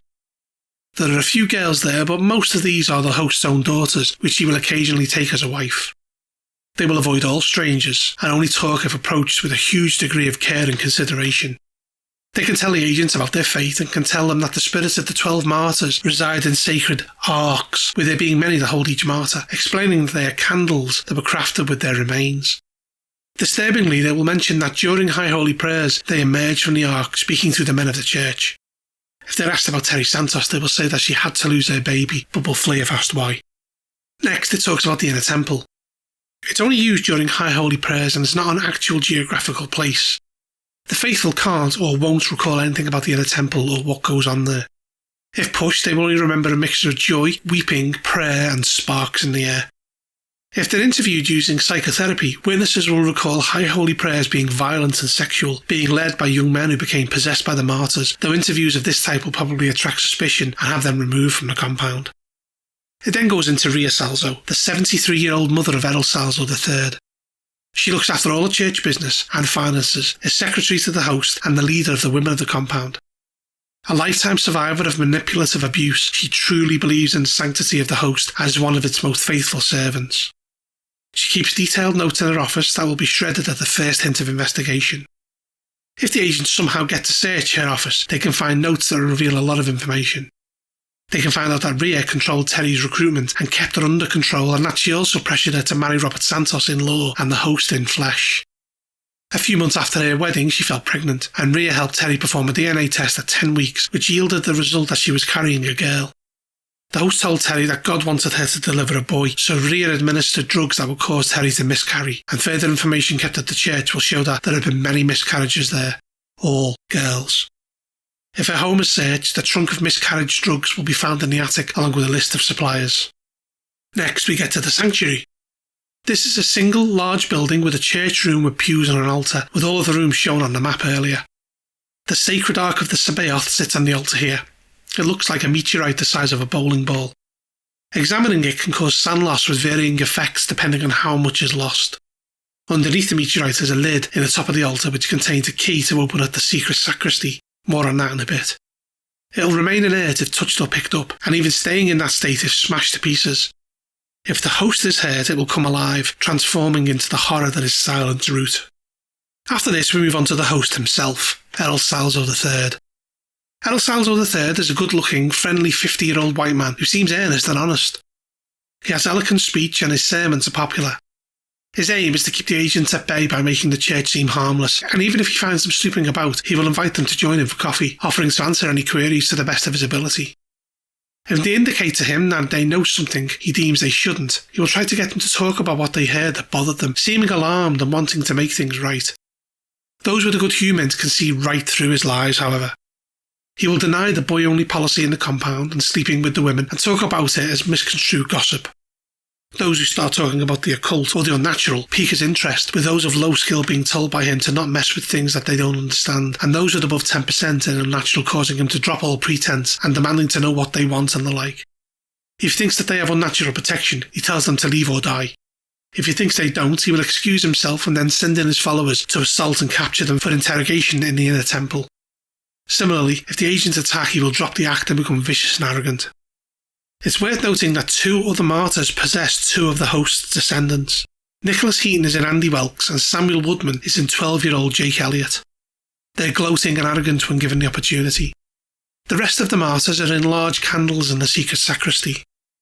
They are lit for an hour at a time and are happy to stay inert and have small bursts of cruel entertainment. The secret sacristy itself is a concealed walk-in closet in the host's office that leads to a locked trapdoor that could withstand a tornado. This contains the host's private Bible and the candles of the other martyrs. At the other end of the sacristy is an iron door that leads gradually downward, eventually to the inner temple, the Vault of the Bat. If the agents are captured at any point, they are bound, blindfolded and held in the worship hall. At midnight, the host, Jake Elliott, Andy Welks and Silence Root light the martyrs' candles and conduct a shortened version of the High Holy Prayer ceremony, casting the Whispers of the Dead spell, which brings them to the inner temple where they are psychically assaulted by one of the martyrs who will try to exchange personalities with them. If they're successful, they utter praises to Shub-Niggurath and the Shoggoths of the Deeps, and that agent is released to join their colleagues. The inner temple itself is reached using the previously mentioned ritual. To those within the sanctuary, the chamber appears to reshape itself with a keening psychic noise, vanishing and giving way to the vault of the Bat. If viewed by outsiders, the congregation rises to an ecstasy of prayer and worship and then vanishes along with the Ark of the Sabaoth. Inside the inner temple, the host is with the congregants and the Ark rests on a rough stone altar on the edge of a gaping pit that emits strange whispers and howls from the depths.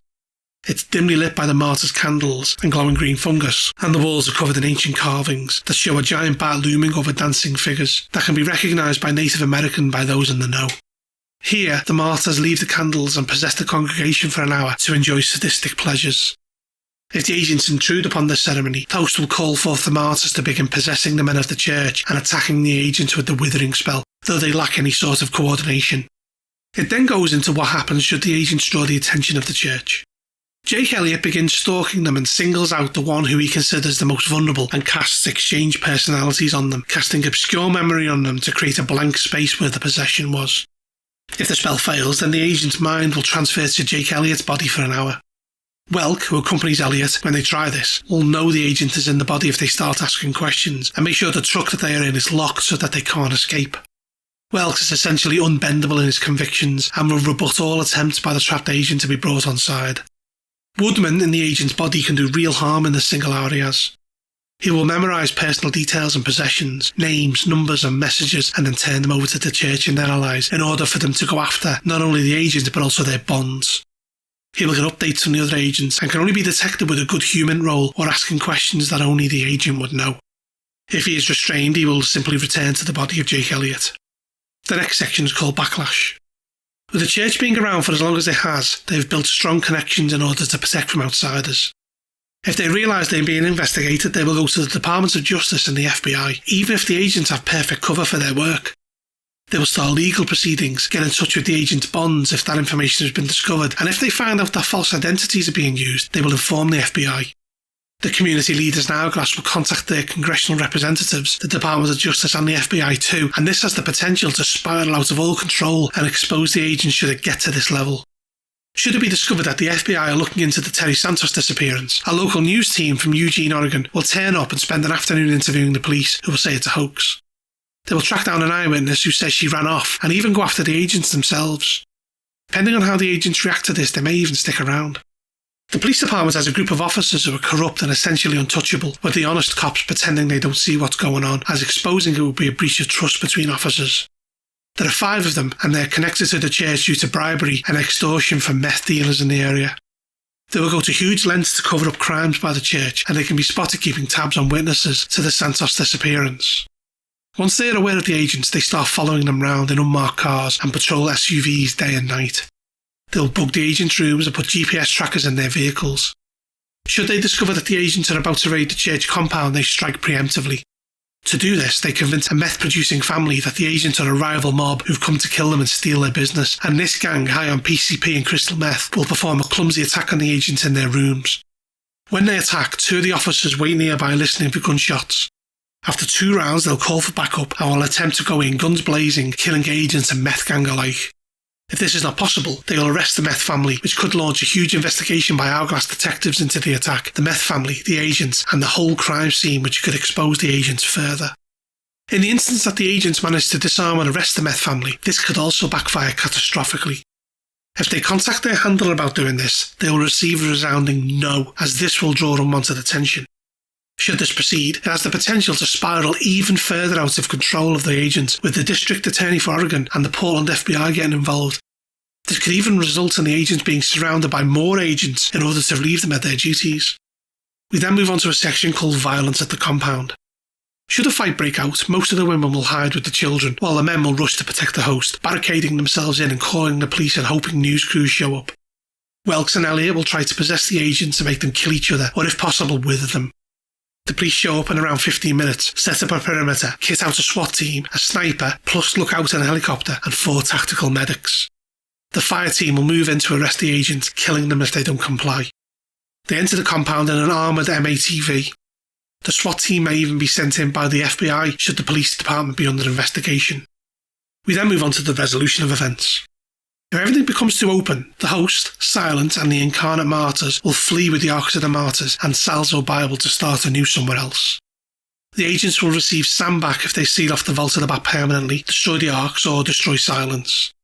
The repercussions could be deep and long-reaching for the agents, with ramifications that embed themselves in their personal life.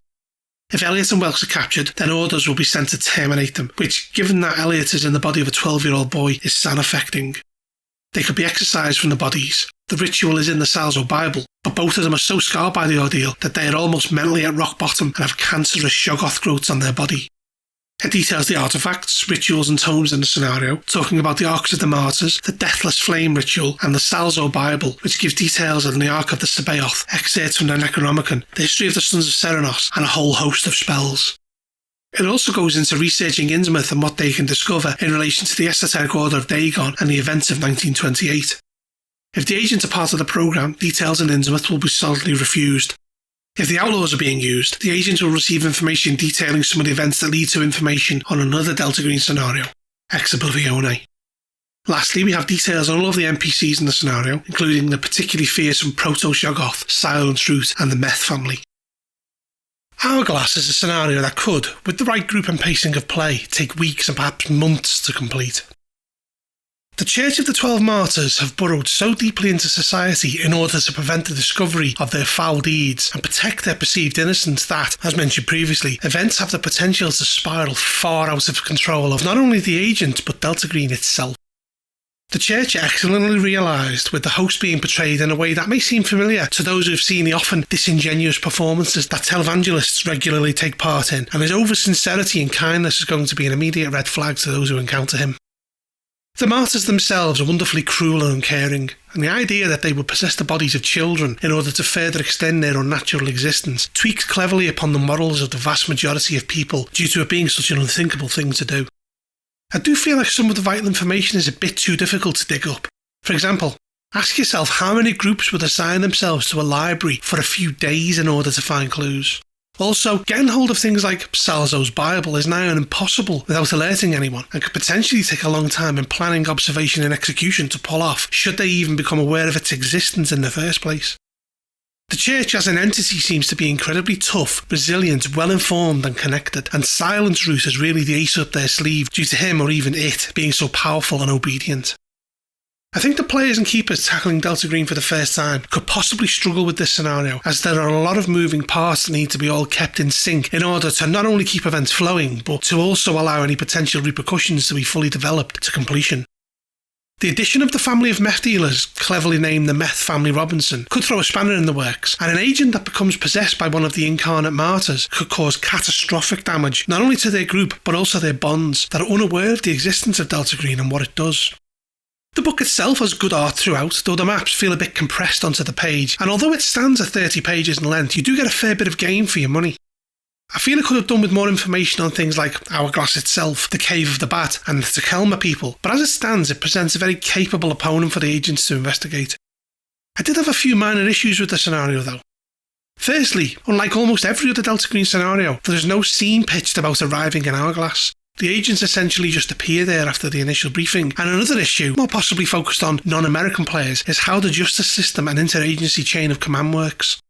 It goes into how the Departments of Justice are informed, as well as the FBI and House representatives, but I personally have no idea what that involves in real terms without having to go away and research it. The Church of the 12 Martyrs have the potential to be a thorn in the side of the agents and Delta Green beyond the realm of this scenario due to their influence and wealth, and also the fact that they've existed far beyond their normal mortal age is a testament to their canniness, ability to look to the future and play the long game. The Church should not be caught off guard easily by the agents, and this is backed up by the connections they have made and the way they are set up.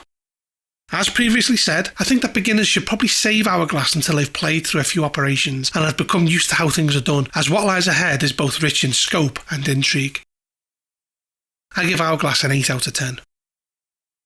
Okay, that concludes part 6 of Black Sites. Part 7 in this series will be Ex Oblivione. Hello and welcome to Bud's RPG Review, where I give my thoughts on role-playing games, card games and board games. Today's review is Black Sight for Delta Green, the role-playing game by Arc Dream Publishing. In this video I'll be covering the 7th scenario in the book, Ex Oblivione. Before we begin, it's worth explaining what the Latin title means. The word oblivione on its own means forgotten, and the prefix in this context means completely or utterly. The importance of this title will become clear later on. Okay, first a bit of history. Released in October 2019, Ex Oblivione is a 30-page standalone scenario that is available as a PDF and print on demand. It's worth also pointing out that this was not part of any of the successful Delta Green Kickstarters. There'll be spoilers from this point on, so stop watching now if you intend to play this. The scenario begins in the small town of Mustang, Arizona, a place not near anywhere except the now abandoned Naval Medicine Annex Yuma, where the people of the town once worked. The highway bypasses the town, though it still manages to cling to life. 636 people live here, working for the Marine Corps Publications. It's a place of emptiness where few leave. Something that once lived in a tank at the Naval Medicine Annex has stirred, and evil is now haunting the area, having seeped into the bones of the people who live in the town. The locals are unaware of it, but deep down there is a familiar feel to it. It watches what they do and makes them sometimes do horrible, horrible things, punishing them at its whim. The town was founded in 1930 in southwest Arizona, just over a kilometre from Yuma and Naval Medicine Annex Yuma, which closed in 1947 and has been reclaimed by the desert. Between 1929 and 1947, the base held the prisoners who were captured in an infamous raid on Innsmouth in 1928. Since 1945, the town has been the base of Marine Corps Publications Inc., a company that prints periodicals and the like for the USMC, with most people in the town being employed by them somehow. On June the 2nd, a private Homer Ryan, a Marine stationed as a clerk at the local air station, came home to find his entire family ritualistically murdered. It is believed he entered the house at around 8:41 p.m, was ambushed and killed after a struggle. It was only on June the 4th when 2 employees of Depcor Carpet Cleaning arrived at the house to find the door ajar and 2 coyotes fleeing the scene that the bodies were discovered. 3 women, 2 men and an infant were dead and had been gnawed on. Police were instantly called and the Yuma Police Department's Violent Crimes Unit descended on the place, cataloguing everything, though few leads were found. The victims were Daniel and Sandra Abril, 45 and 46 respectively, their daughter Sierra Abril, 17, Grace Wright, 66, the mother of Sandra, Private Homer Ryan, 21, and Beth Ryan, the daughter of Homer and Sierra, aged just 5 months. They were all stabbed at least 60 times each, with the lips, eyelids and ears removed, and strange striated marks were carved into their limbs after death. A grim discovery indeed. Also, words had been scratched into the drywall of the living room. They said, "Home Dagon, home Yanathle, sea to the sea." Some of the Yuma police were aware that Dagon was a fish-tailed god of fertility and agriculture from the Bible that was worshipped by the Philistines, but that is all. There were no witnesses, clues or leads. The police are looking for a drifter as nothing else makes sense, and as soon as it hit the wire for other police departments, it was flagged by Delta Green. The truth of the matter goes back to the raid on Innsmouth in 1928, where it was discovered that 209 humans had interbred with creatures from the ocean and were thus seized and vanished into various naval facilities. This was deemed to be a huge mistake, as within days there was murder, insanity and escape attempts. In 1929, all of the prisoners were consolidated into one newly acquired site in Arizona, Flyfield. This was called Yuma Yucca Lot 2 in reports, or YY2. The place was a proposed refuelling point for the Akron-class airships, though this ended up not working out and was a ramshackle collection of tin shacks. The isolatory nature that it lended made it the perfect place for the strange prisoners. They hated the high temperatures and escape was nigh on impossible. The place grew into a concentration camp surrounded by guard towers and barbed wire. In 1930, the P4 desk, Parapsychology, Paranormal and Psychic Phenomena, a precursor to Delta Green from Naval Intelligence, was given the task of dealing with the Innsmouth hybrids, the deep ones, and as such, Naval Medicine Annex Yuma was built. Within the annex, the prisoners were subjected to 1930s scientific testing, where they were exposed to disease, chemicals and weapons. In 1936, 9 live vivisections were performed, and results showed disturbingly, and others were something else entirely. A particular prisoner, Albert L. Marsh, was considered one of the leaders and psychologically tested, deprived of food and water and kept awake for long periods while being endlessly questioned and having electrical shocks. It was discovered that he and his family were the backbone of the community, running something called the Esoteric Order of Dagon. As time went by, the prisoners descended into madness, begging for the ocean, then into the torpor in the saltwater tanks they were contained in. In 1938, the only escape from the facility happened. Albert L. Marsh was missing from his tank that had been bolted from the outside, and the 5-inch glass windows were unbroken. He was never found. Unbeknownst to P4, Marsh was a 144-year-old sorcerer who enacted a plan to escape using hypergeometry, which would destroy his body. He lives on as a presence that manifests occasionally and forces its will on humans and animals of the area. He's tried to take revenge on those that worked at the annex, causing them to commit random bizarre crimes such as the murder at the Abril home. In recent years, Marsh's presence and power has grown for some reason, and he has been acting out his revenge fantasies. Marsh, awaiting oblivion, hopes to cause a great conflagration of such potency that it will stir his inhuman master, Dagon. It is building to the summer solstice of the 21st of June where Mustang will burn. Importantly, we have some notes on when the summer solstice occurs on 21st of June instead of the 20th, those years being 2016, 2020 and 2024. The structure of the mission has been designed to put the agent in the worst case scenario, though it begins with a mystery to lure them towards something that appears a lot, dare I say, tamer in Yuma, Arizona. The mission essentially has 6 steps. Number 1, they arrive in Yuma and begin investigating the Abril house. Number 2, they search the home, dig into the details and talk to people, which should reveal children's footprints and bike tracks that lead to the annex. 3, the agents search the annex and hopefully reach out to their contacts to find more out about the base. 4, Marsh psychically invades one of the investigators, which uncovers every single detail of their life and Delta Green that they know. Marsh then becomes obsessed and focuses on them. 5, Marsh draws them to Mustang.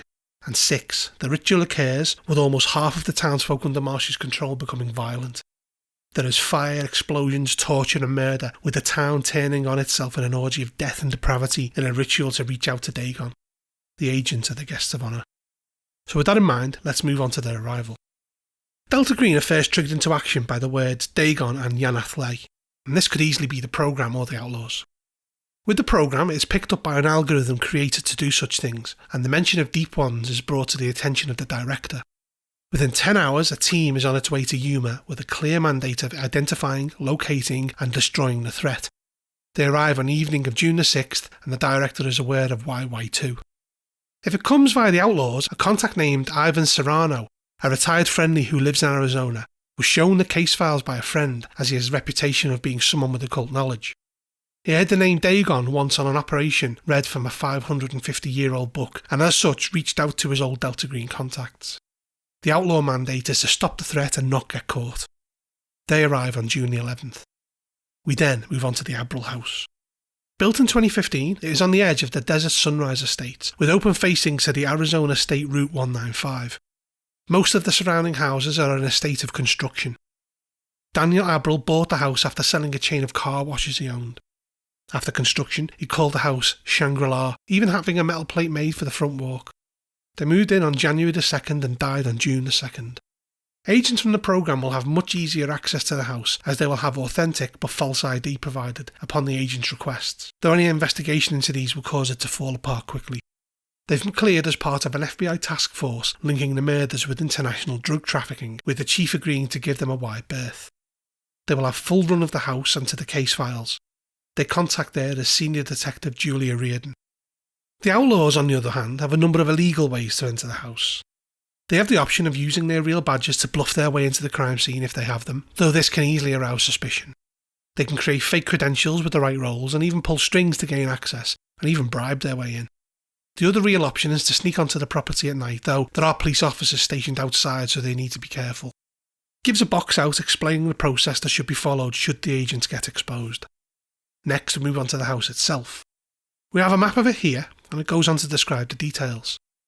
The outside of the house is protected by a wrought iron fence and the yard is sandy dirt with small shrubs, birds of paradise and cacti. When the lights are on in the evening, anybody can see in the house. A search of the outside of the house reveals something that the police missed. A series of small footprints in the northeast corner that are dried into the soil surrounding a bird of paradise due to it having been watered recently. They can be examined with forensics and determined to be Nike sneakers of size 6.5. This matches no resident of the house.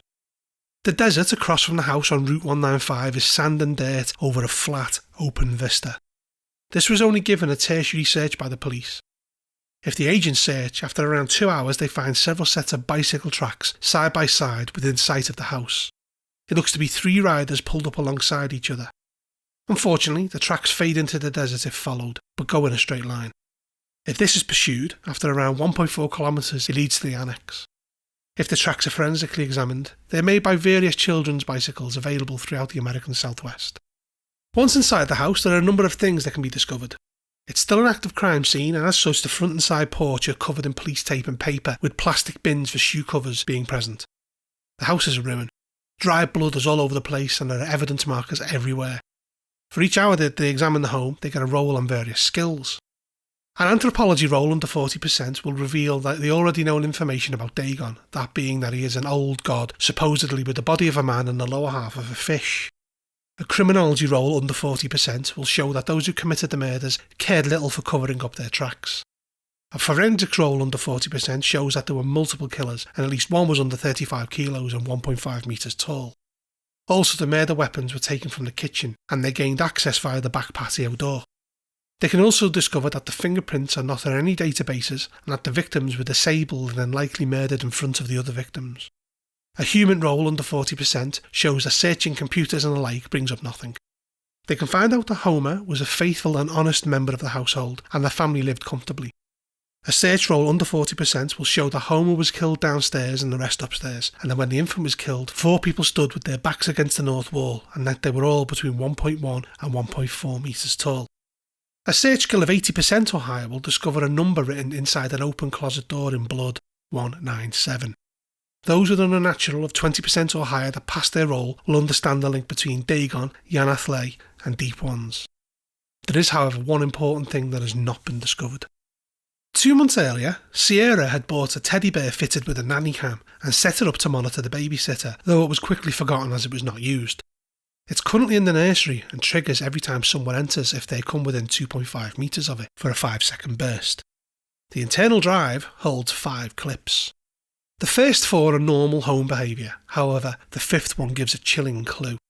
It is dated June 2nd and shows an unknown white girl around 8 to 10 years old coming into the room naked and covered in blood. In her hand she holds the slaughtered infant. This is horrifying and of course, sand draining. The Yuma police found 4 possible witnesses and as such required the agents to have access to a cop working the case or the case files. The first is Sean M. Rosen, a roofer who was nearby on the days leading up to the murders. He saw the family coming and going up until the 2nd of June and also saw kids riding bikes out in the desert to the north, described as a couple of boys and a girl around 12 years old. There's Julie N. Maxwell, a masseuse who, while leaving a client at around 5:50 p.m. on June the 2nd, saw 4 children near the house on bikes. There is Lon Strobel, construction foreman working Palmer Avenue, who found a BMX abandoned on the worksite and retrieved it and left it on the edge of the street. It was gone later on when he returned. The last witness is Gilberto D. Cameron, a mail carrier who reported someone setting off fireworks and firing M80s in the desert to the northwest. After this, we move on to the autopsies. These were performed by Dr. Albert P. Norris, an experienced physician.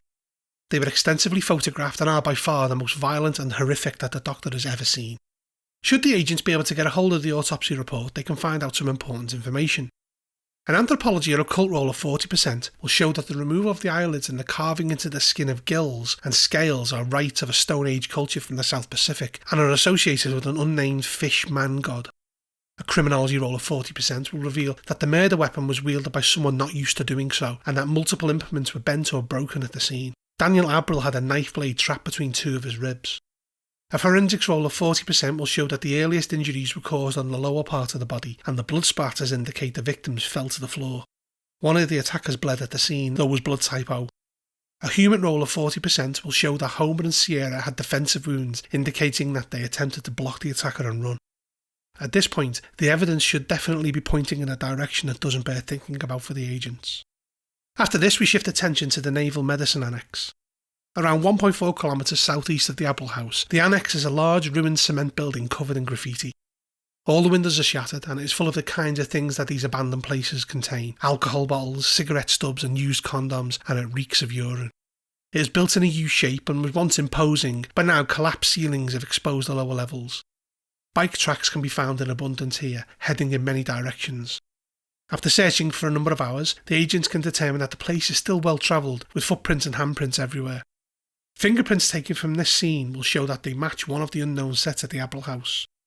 Those that search and pass an occult roll can find the word Dagon and Hydra drawn in large letters that cover an entire wall. The word Yanath-Le is drawn in a mural, showing an odd, vast underwater city filled with ghostly blue lights. If someone takes a sample from one of the fresher urine stains, they can identify that the person it belonged to has an abnormally high creatine level, which could be used to identify them. Further searching can uncover more clues.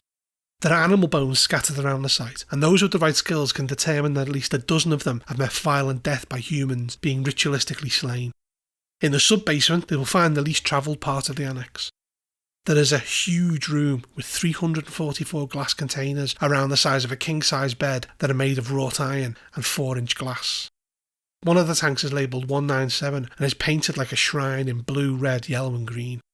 Should the agents stake out the annex, it will eventually pay off. 3 children will arrive on bikes from the northwest, the direction of the town of Mustang. They're under the influence of the marsh spirit. They are 11-year-old Eve Bright Warnos, a small blonde girl who carries a teddy bear, the girl on the nanny cam; Rodrigo Callis, a 13-year-old boy whose sneakers match the prints found at the Apple House. He has a cat in a camping backpack that is trying to break free; and Alexander Leniski, a short, thin 14-year-old boy. All of their fingerprints were found at the house. If followed, they will make their way to the shrine tank in the sub-basement and proceed to rip the cat to shreds while chanting in unknown words. At this point, there are some considerations to have with regard to the children. They look harmless and confused if they are approached before the cat is killed, which will provide an instant where they can lunge for weapons, even the agent's own guns. If the agents shoot a child, the sand loss is fairly hefty, and all of them are far stronger than they should be, and they are incredibly well coordinated, which aids them in combat. Additionally, when they confront the children, Marsh's spirit notices the agents and tries to read the one with the lowest power score. Should the agents capture the kids, they become catatonic. They have no ID, and the only record of their fingerprints is that they were found at the Apple House. They are not the subject of missing children reports, and a blood test will show they have heightened levels of creatine. Once Marsh has read one of the agents, the children will stop coming to the annex. If by some method the children end up giving a lead back to Mustang, then Marsh makes them commit suicide in various gruesome methods in order to stop the agents from following the trail.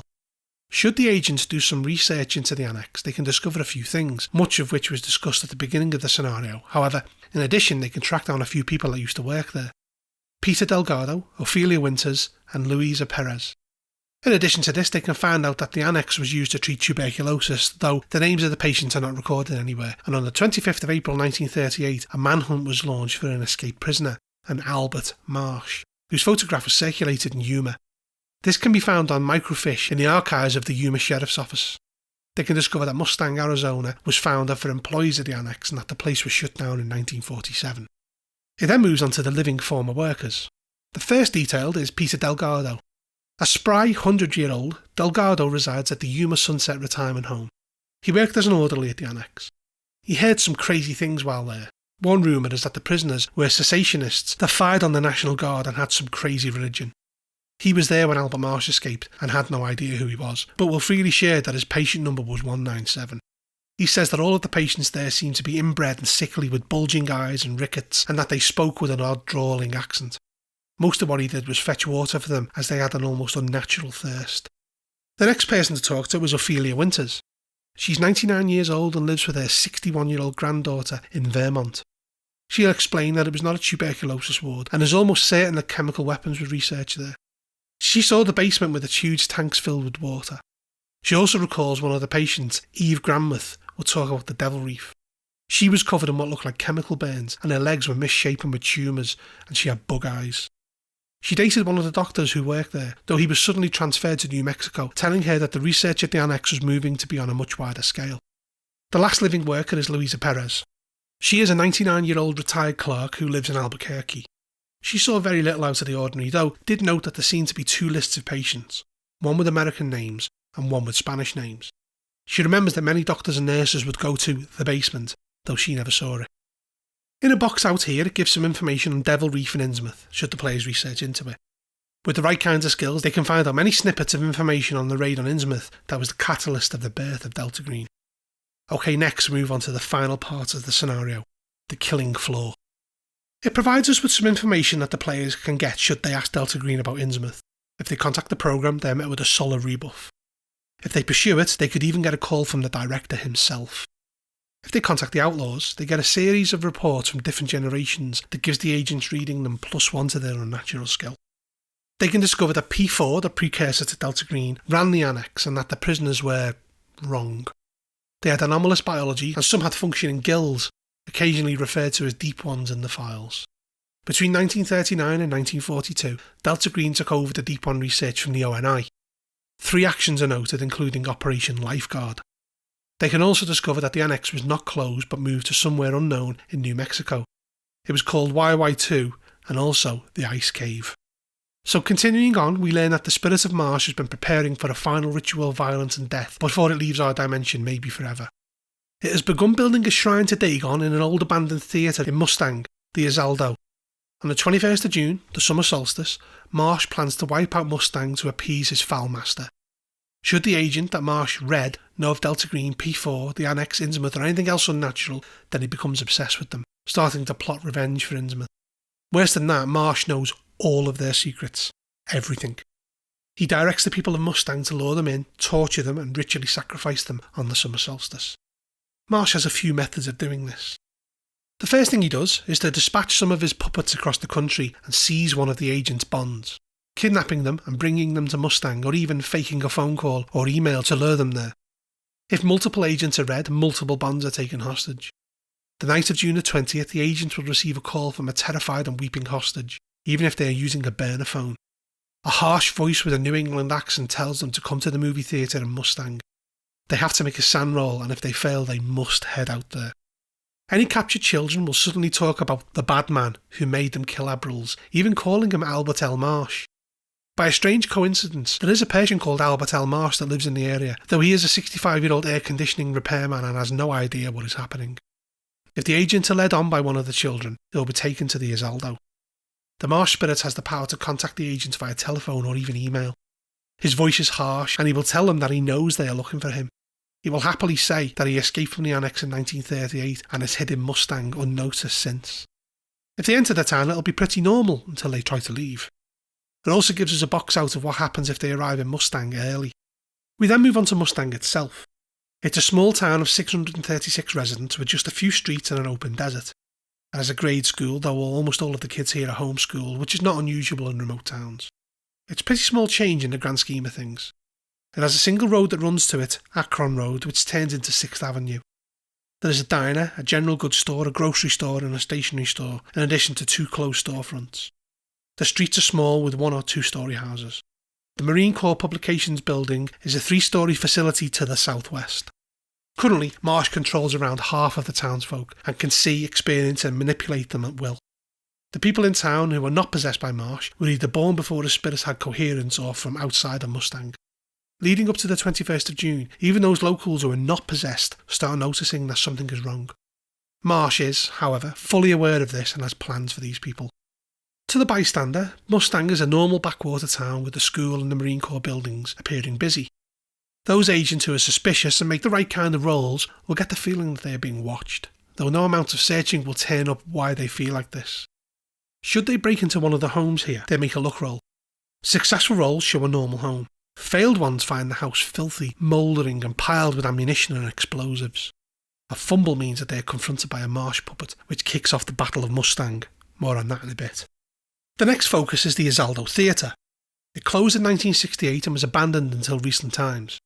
The interior was stripped of its original seating in 1974. However, in the last few months, Marsh's puppets have begun constructing a large wire and plaster effigy of Dagon. If the agent entered the Izaldo, then it kicks off the Battle of Mustang.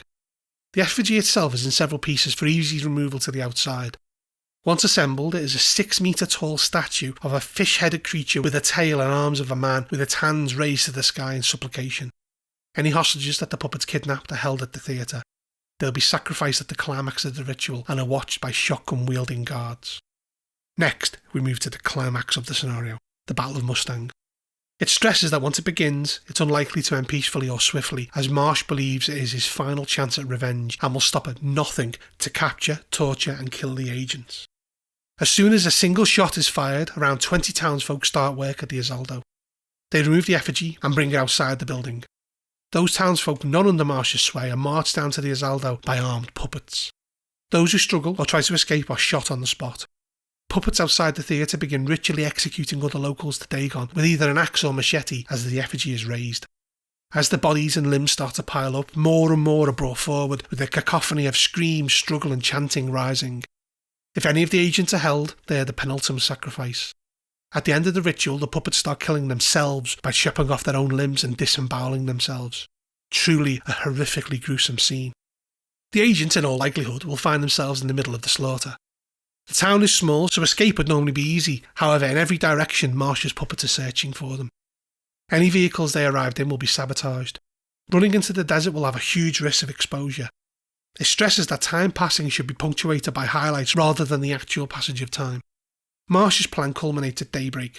If they call for help, any state troopers that arrive will be gunned down by the residents, and any assembly of the National Guard will take hours, by which time the ritual will be over.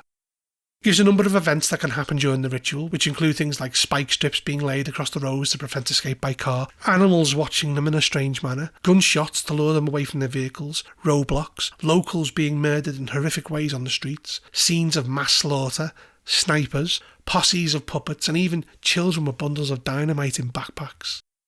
It gives rules for how the agents can fight back against the town. Marsh actually controls 307 townsfolk, and once that number reaches 0, the threat is over. Any puppets that attack the agents will aim to incapacitate them rather than kill them, as Marsh wants them alive for sacrifice. Though the situation seems dire, there are options for escaping Mustang. To the northwest of the town are neighbourhoods under construction, and north and northeast are expanses of RV parks. Should they move along the road towards Yuma, they are essentially sitting ducks. Townsfolk will pursue them in cars, trying to run them down, shooting them and then taking them back to the town. Should they go off-road and into the desert, hundreds of townsfolk pursue them, though they can escape. If they go off-road in vehicles, they can drive there to escape, though the dust cloud they kick up means that they are easily followed, and it's difficult to do at night. We then move on to the final resolution. Those lucky enough to survive gain D6 SAN, though it takes a massive cover-up. The programme will evacuate and debrief the survivors, formulating a story around the separatist militia group called the Sons of Freedom, having a running battle through the streets, with super convincing video footage, evidence that is years old, and even a video manifesto. Reports will indicate that ricin was found in the town, which will cause it to be permanently closed for a chemical weapons clean-up. Videos will surface of residents crying into the camera that their neighbours have gone crazy and started murdering everyone. They will have repercussions for years to come. If the outlaws are involved, they'll tell the agents to destroy any evidence that shows that they were there and get out of Dodge. The programme's disinformation campaign kicks in shortly afterwards. After this, we have stats for all involved, including the Marsh Spirit's multitude of powers and the information on how to run the puppets. Also, at the end, we have an advertisement for Dennis Tutuola and Shane Ivey's Patreons. In recent years, the success of Stranger Things has given rise to a number of role-playing games that pay homage to the kids on bikes aesthetic that seems so prevalent in movies from the 80s and 90s.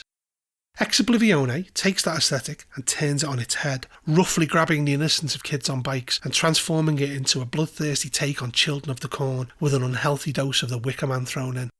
The question as to what happened to the prisoners from the infamous raid on Innsmouth is answered here with aplomb, and you're not only getting a particularly nasty scenario, but also a key piece in the history of Delta Green's doomed world. The murder of the Abril family on the outset is horrible enough to affect even the most hardened of agents, and the author's use of that which is normally associated with innocence, things like young children, infants and teddy bears, and making them a part of this horrific tale of revenge is exactly what this game is about in my eyes. Ex Oblivione is perhaps the most savage Delta Green scenario I've read to date.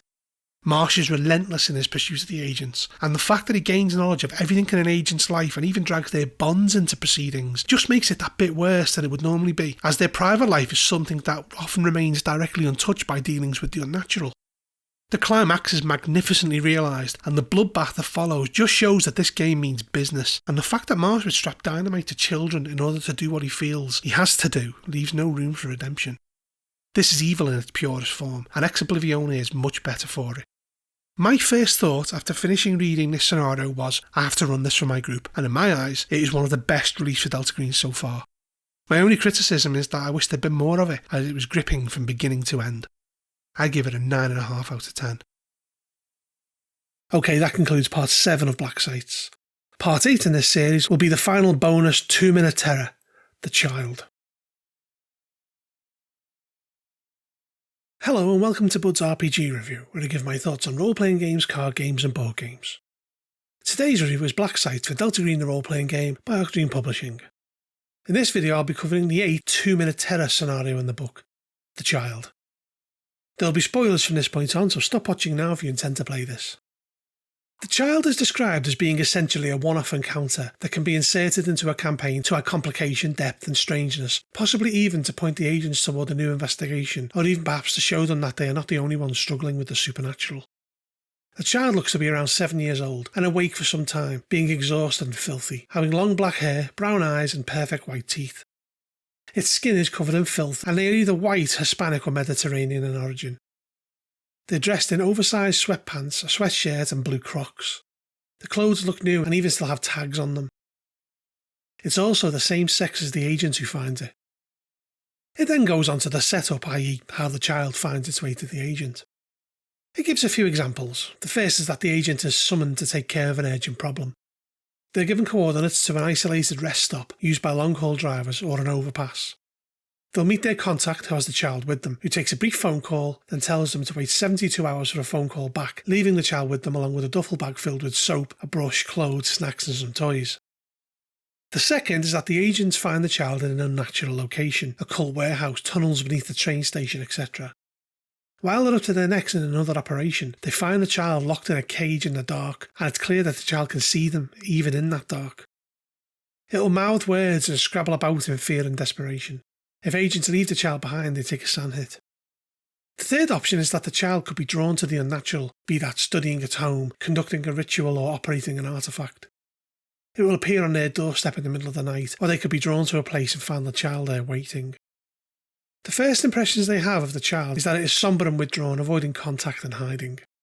Anyone trying to restrain the child causes it to go into a fit of hysterics, causing a minus 40% penalty to all future interactions with it and causing a minor sand hit. Persuade or psychology can calm the child down. Otherwise, it will scream until it's hoarse and collapse from exhaustion. If anyone tries to sedate the child, it fails, with even the most powerful sedatives doing nothing. Those with skill in medicine or pharmacy take a small sand hit from this. It seems to understand basic English, though doesn't talk. If kept in a safe location for more than 2 hours, it will speak.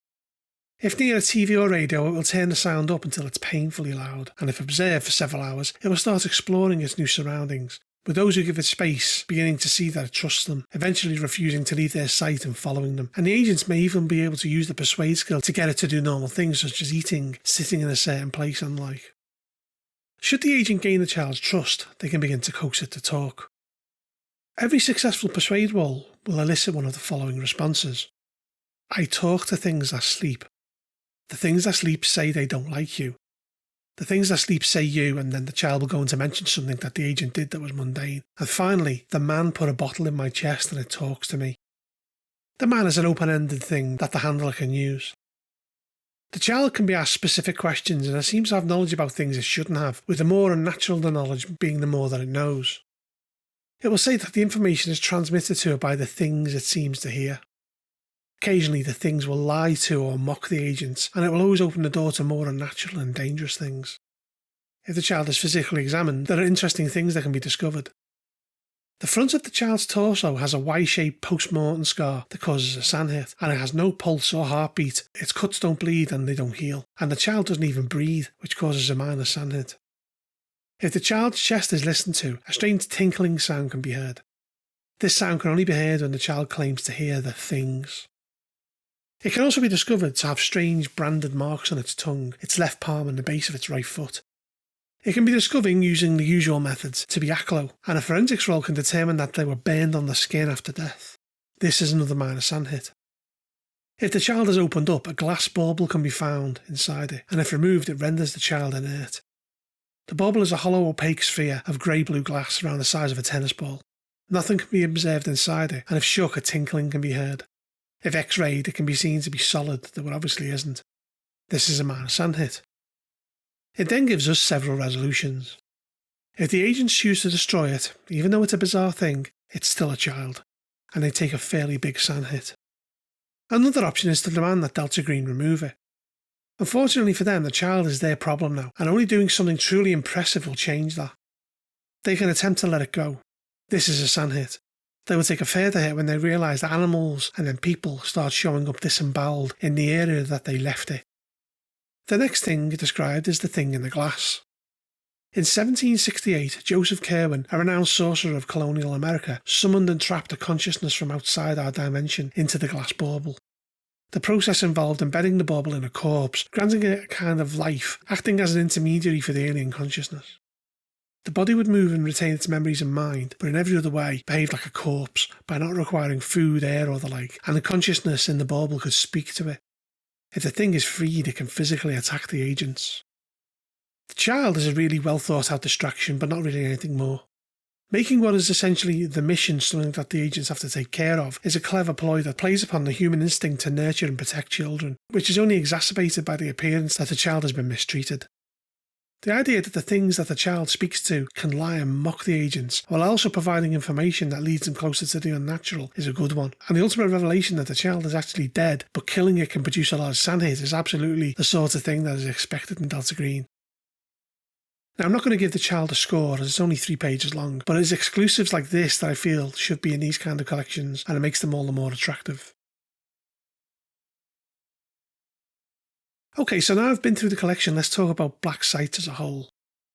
As collections go, it is for the most part an excellent choice of well thought out scenarios that tap into different aspects of the unnatural of Delta Green. The likes of PX Poker Night, The Last Equation and Lover in the Ice have been around for long enough to be fully ironed out and properly playtested, while even the newer scenarios such as Ex Oblivione and Hourglass are both excellent in their own right for different reasons. Caligati and Sweetness are perhaps the weaker aspects of the collection, but then even then they're not bad. While perhaps not as good a collection as A Night at the Opera, Black Site has a lot of really good material to offer. The scenarios have a good variety, and there's definitely enough here to keep your agents busy for many months, of failing to save the world, their life falling apart, and ultimately becoming the mission itself. I give Black Site an 8 out of 10. If you enjoyed this review, please make sure to hit the thumbs up, subscribe to my channel, and check out my other videos. Also, if you're interested in buying this product, I've put some links below. Lastly, if you like what I produce here, then maybe think about supporting me on Patreon, or even becoming a member of my YouTube channel. Bud out.